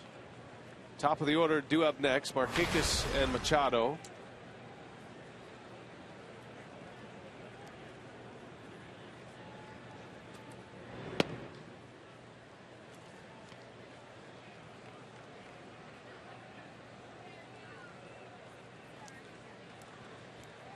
That pinch hit home run last night by Steve Pearce. First for the Orioles in 3 years. You got to go back to 2011. Luke Scott had a pinch hit home run for Baltimore. I believe that was against Minnesota. Those are rare. You don't see a lot of pinch hitting in the American League. They might have a platoon situation, but no pitcher. Bench players don't get as many at bats in the American League as they do in the National League. Not by a long stretch. Limited opportunities. You start going up and down the lineup in an American League setting, especially with the Orioles. Yeah, who do you hit for? Orioles have only had 18 pinch hit opportunities before today's game. That compares to the Brewers, who have had 58 pinch hit at bats. There's a little floater. Wow, look at the spin on that ball. Took a right turn and a base hit. Well, it wasn't the prettiest thing in the world, but it is a pinch hit single for Pearce. Right off the end of the bat, a cue shot, and you had Reynolds playing up and into right field for a base hit. Doesn't matter how it looks. The line drive in the box score. So a leadoff single for Pearce.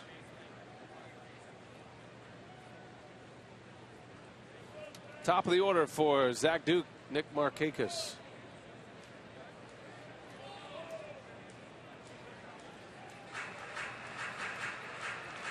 Well, Brewers want to make sure that they are on the same page. Looks like Reynolds is going to play behind the runner.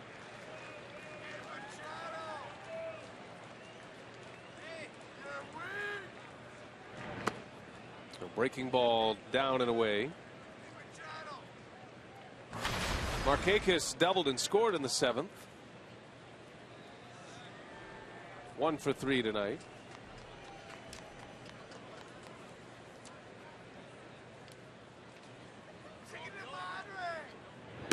There's that sidearm fastball. That's the new wrinkle for Zach Duke. Pitching out of the bullpen these days. He broke it out last year. Been able to resurrect his pitching style in his career, perhaps. Used to be a starter. Came up with the Pirates. Had some time with the Nationals and the Reds as well. You can make good money as a situational left-hander. Pitch a long time. As long as you're able to get left-handers out.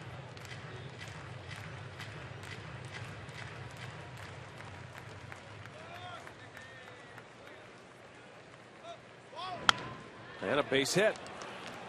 It's a good hitter right there, Nick Markakis. 2 more hits tonight. 2 on to start this 9th inning. And that'll get K-Rod going. Just like that. What you didn't want to have happen. Yep. He was up earlier. He was up in the 8th before the Brewers scored all the runs. And back-to-back singles. You got some dangerous right-handers coming up, Machado and Jones. Brewers are winning a lot, but they are making an old man out of Ron Roenicke. A lot of close games, tough decisions. Here's Manny Machado. Singled in a run in the 7th. Orioles scored in the 7th to get within a run and then had 2 on. He had hits from Machado and Jones. Roenicke put Will Smith in the game on a double switch. He struck out Chris Davis to end the inning and then struck out the side around a single in the 8th inning.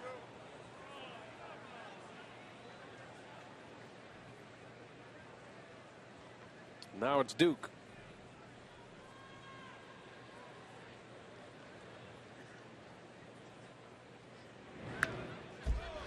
One and 2 on Machado.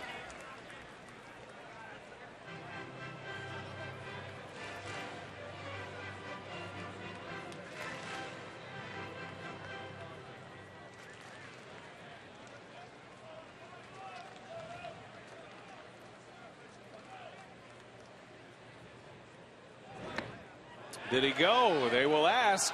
No, he didn't. Well, I don't know about that. He was trying to get out of the way, but it looked like he had made an offer at it. He started the bat. I tell you, that's about as funky as it gets. And Dan Bellino says he doesn't go.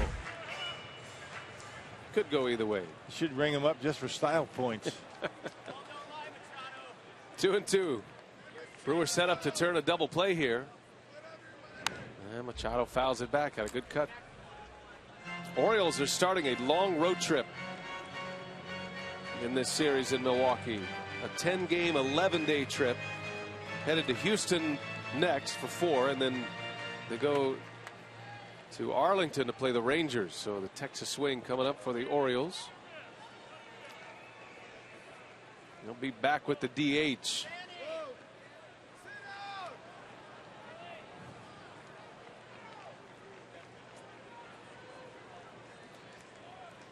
Say one more base run. This because of the save situation. Believe it or not. But put the tying run on deck. And the heart of the order coming up. Not what you want to deal with. Full count to Machado, and Duke steps off.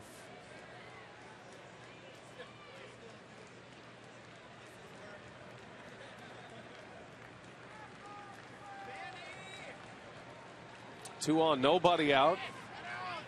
And a ground ball. Segura's got it. Shovels it over to Weeks. The turn, and it's in time. Double play. That's a nice play by Gene Segura.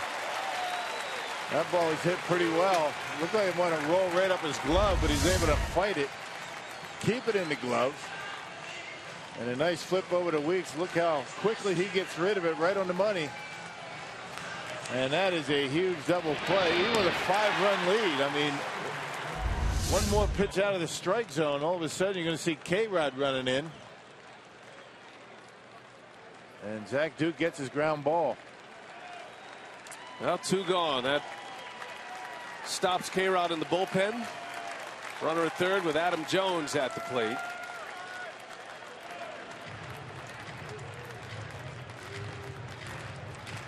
YOVANI Gallardo trying to win for the first time since April 6th. Had back-to-back wins did Gallardo to start the season. Has not won since, although he's pitched well. Coming off a loss his last time out. One more out. Gallardo goes to 3-3. YOVANI tonight gave up 3 earned runs in 6 2/3 innings.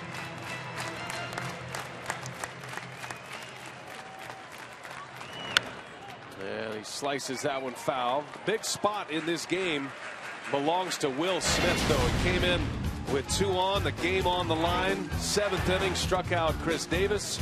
Came back for the 8th. He got Cruz on a breaking ball. Then after a hit by Hardy, back-to-back strikeouts, Hundley and Schoop.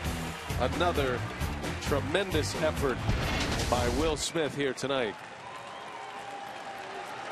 Well, he's allowed only 3 of 17 inherited runners to score this season. That's an incredible statistic. You know, you want to talk all you want about bullpen earned run average and a reliever's earned run average. It's how many runners does he keep from scoring when he comes into the game with men on base? That's the big stat. Stranded 2 more tonight, did Will Smith. There's been some precedent set over the last few years with setup relievers, non-closers making the all-star team, and Will Smith making his case, and a strong case. By the way, his ERA 0.36 now for the season. And how many other pitchers' earned run averages has he helped? Yeah, good point. Yeah. Smith has given up 1 earned run in 25 plus innings. 1 earned run this year. Full count, 2 outs. And he got him, and the ball game is over. Zach Duke finishes it off, and the Brewers take the series from the Baltimore Orioles. 8-3 the final tonight. A 4-run 8 stretched it out, and another double-digit hit total for the Brew Crew. That's 8 consecutive games. Gallardo is the winner, beats Bud Norris. And now the Brewers will enjoy a day off before the Cubs come to town on Friday. Let's check in with Craig Kashawn. It's time for Brewers Live. What do you have, Craig? Well, that's the way to do it. No doubt about that. Much more conventional game, the way you like it for a Brewer victory. We'll talk about it all coming up next. Brewers Live is on the way. We'll hear from Ron Renneke and the Heroes in the Clubhouse. Stay with us here on Fox Sports Wisconsin.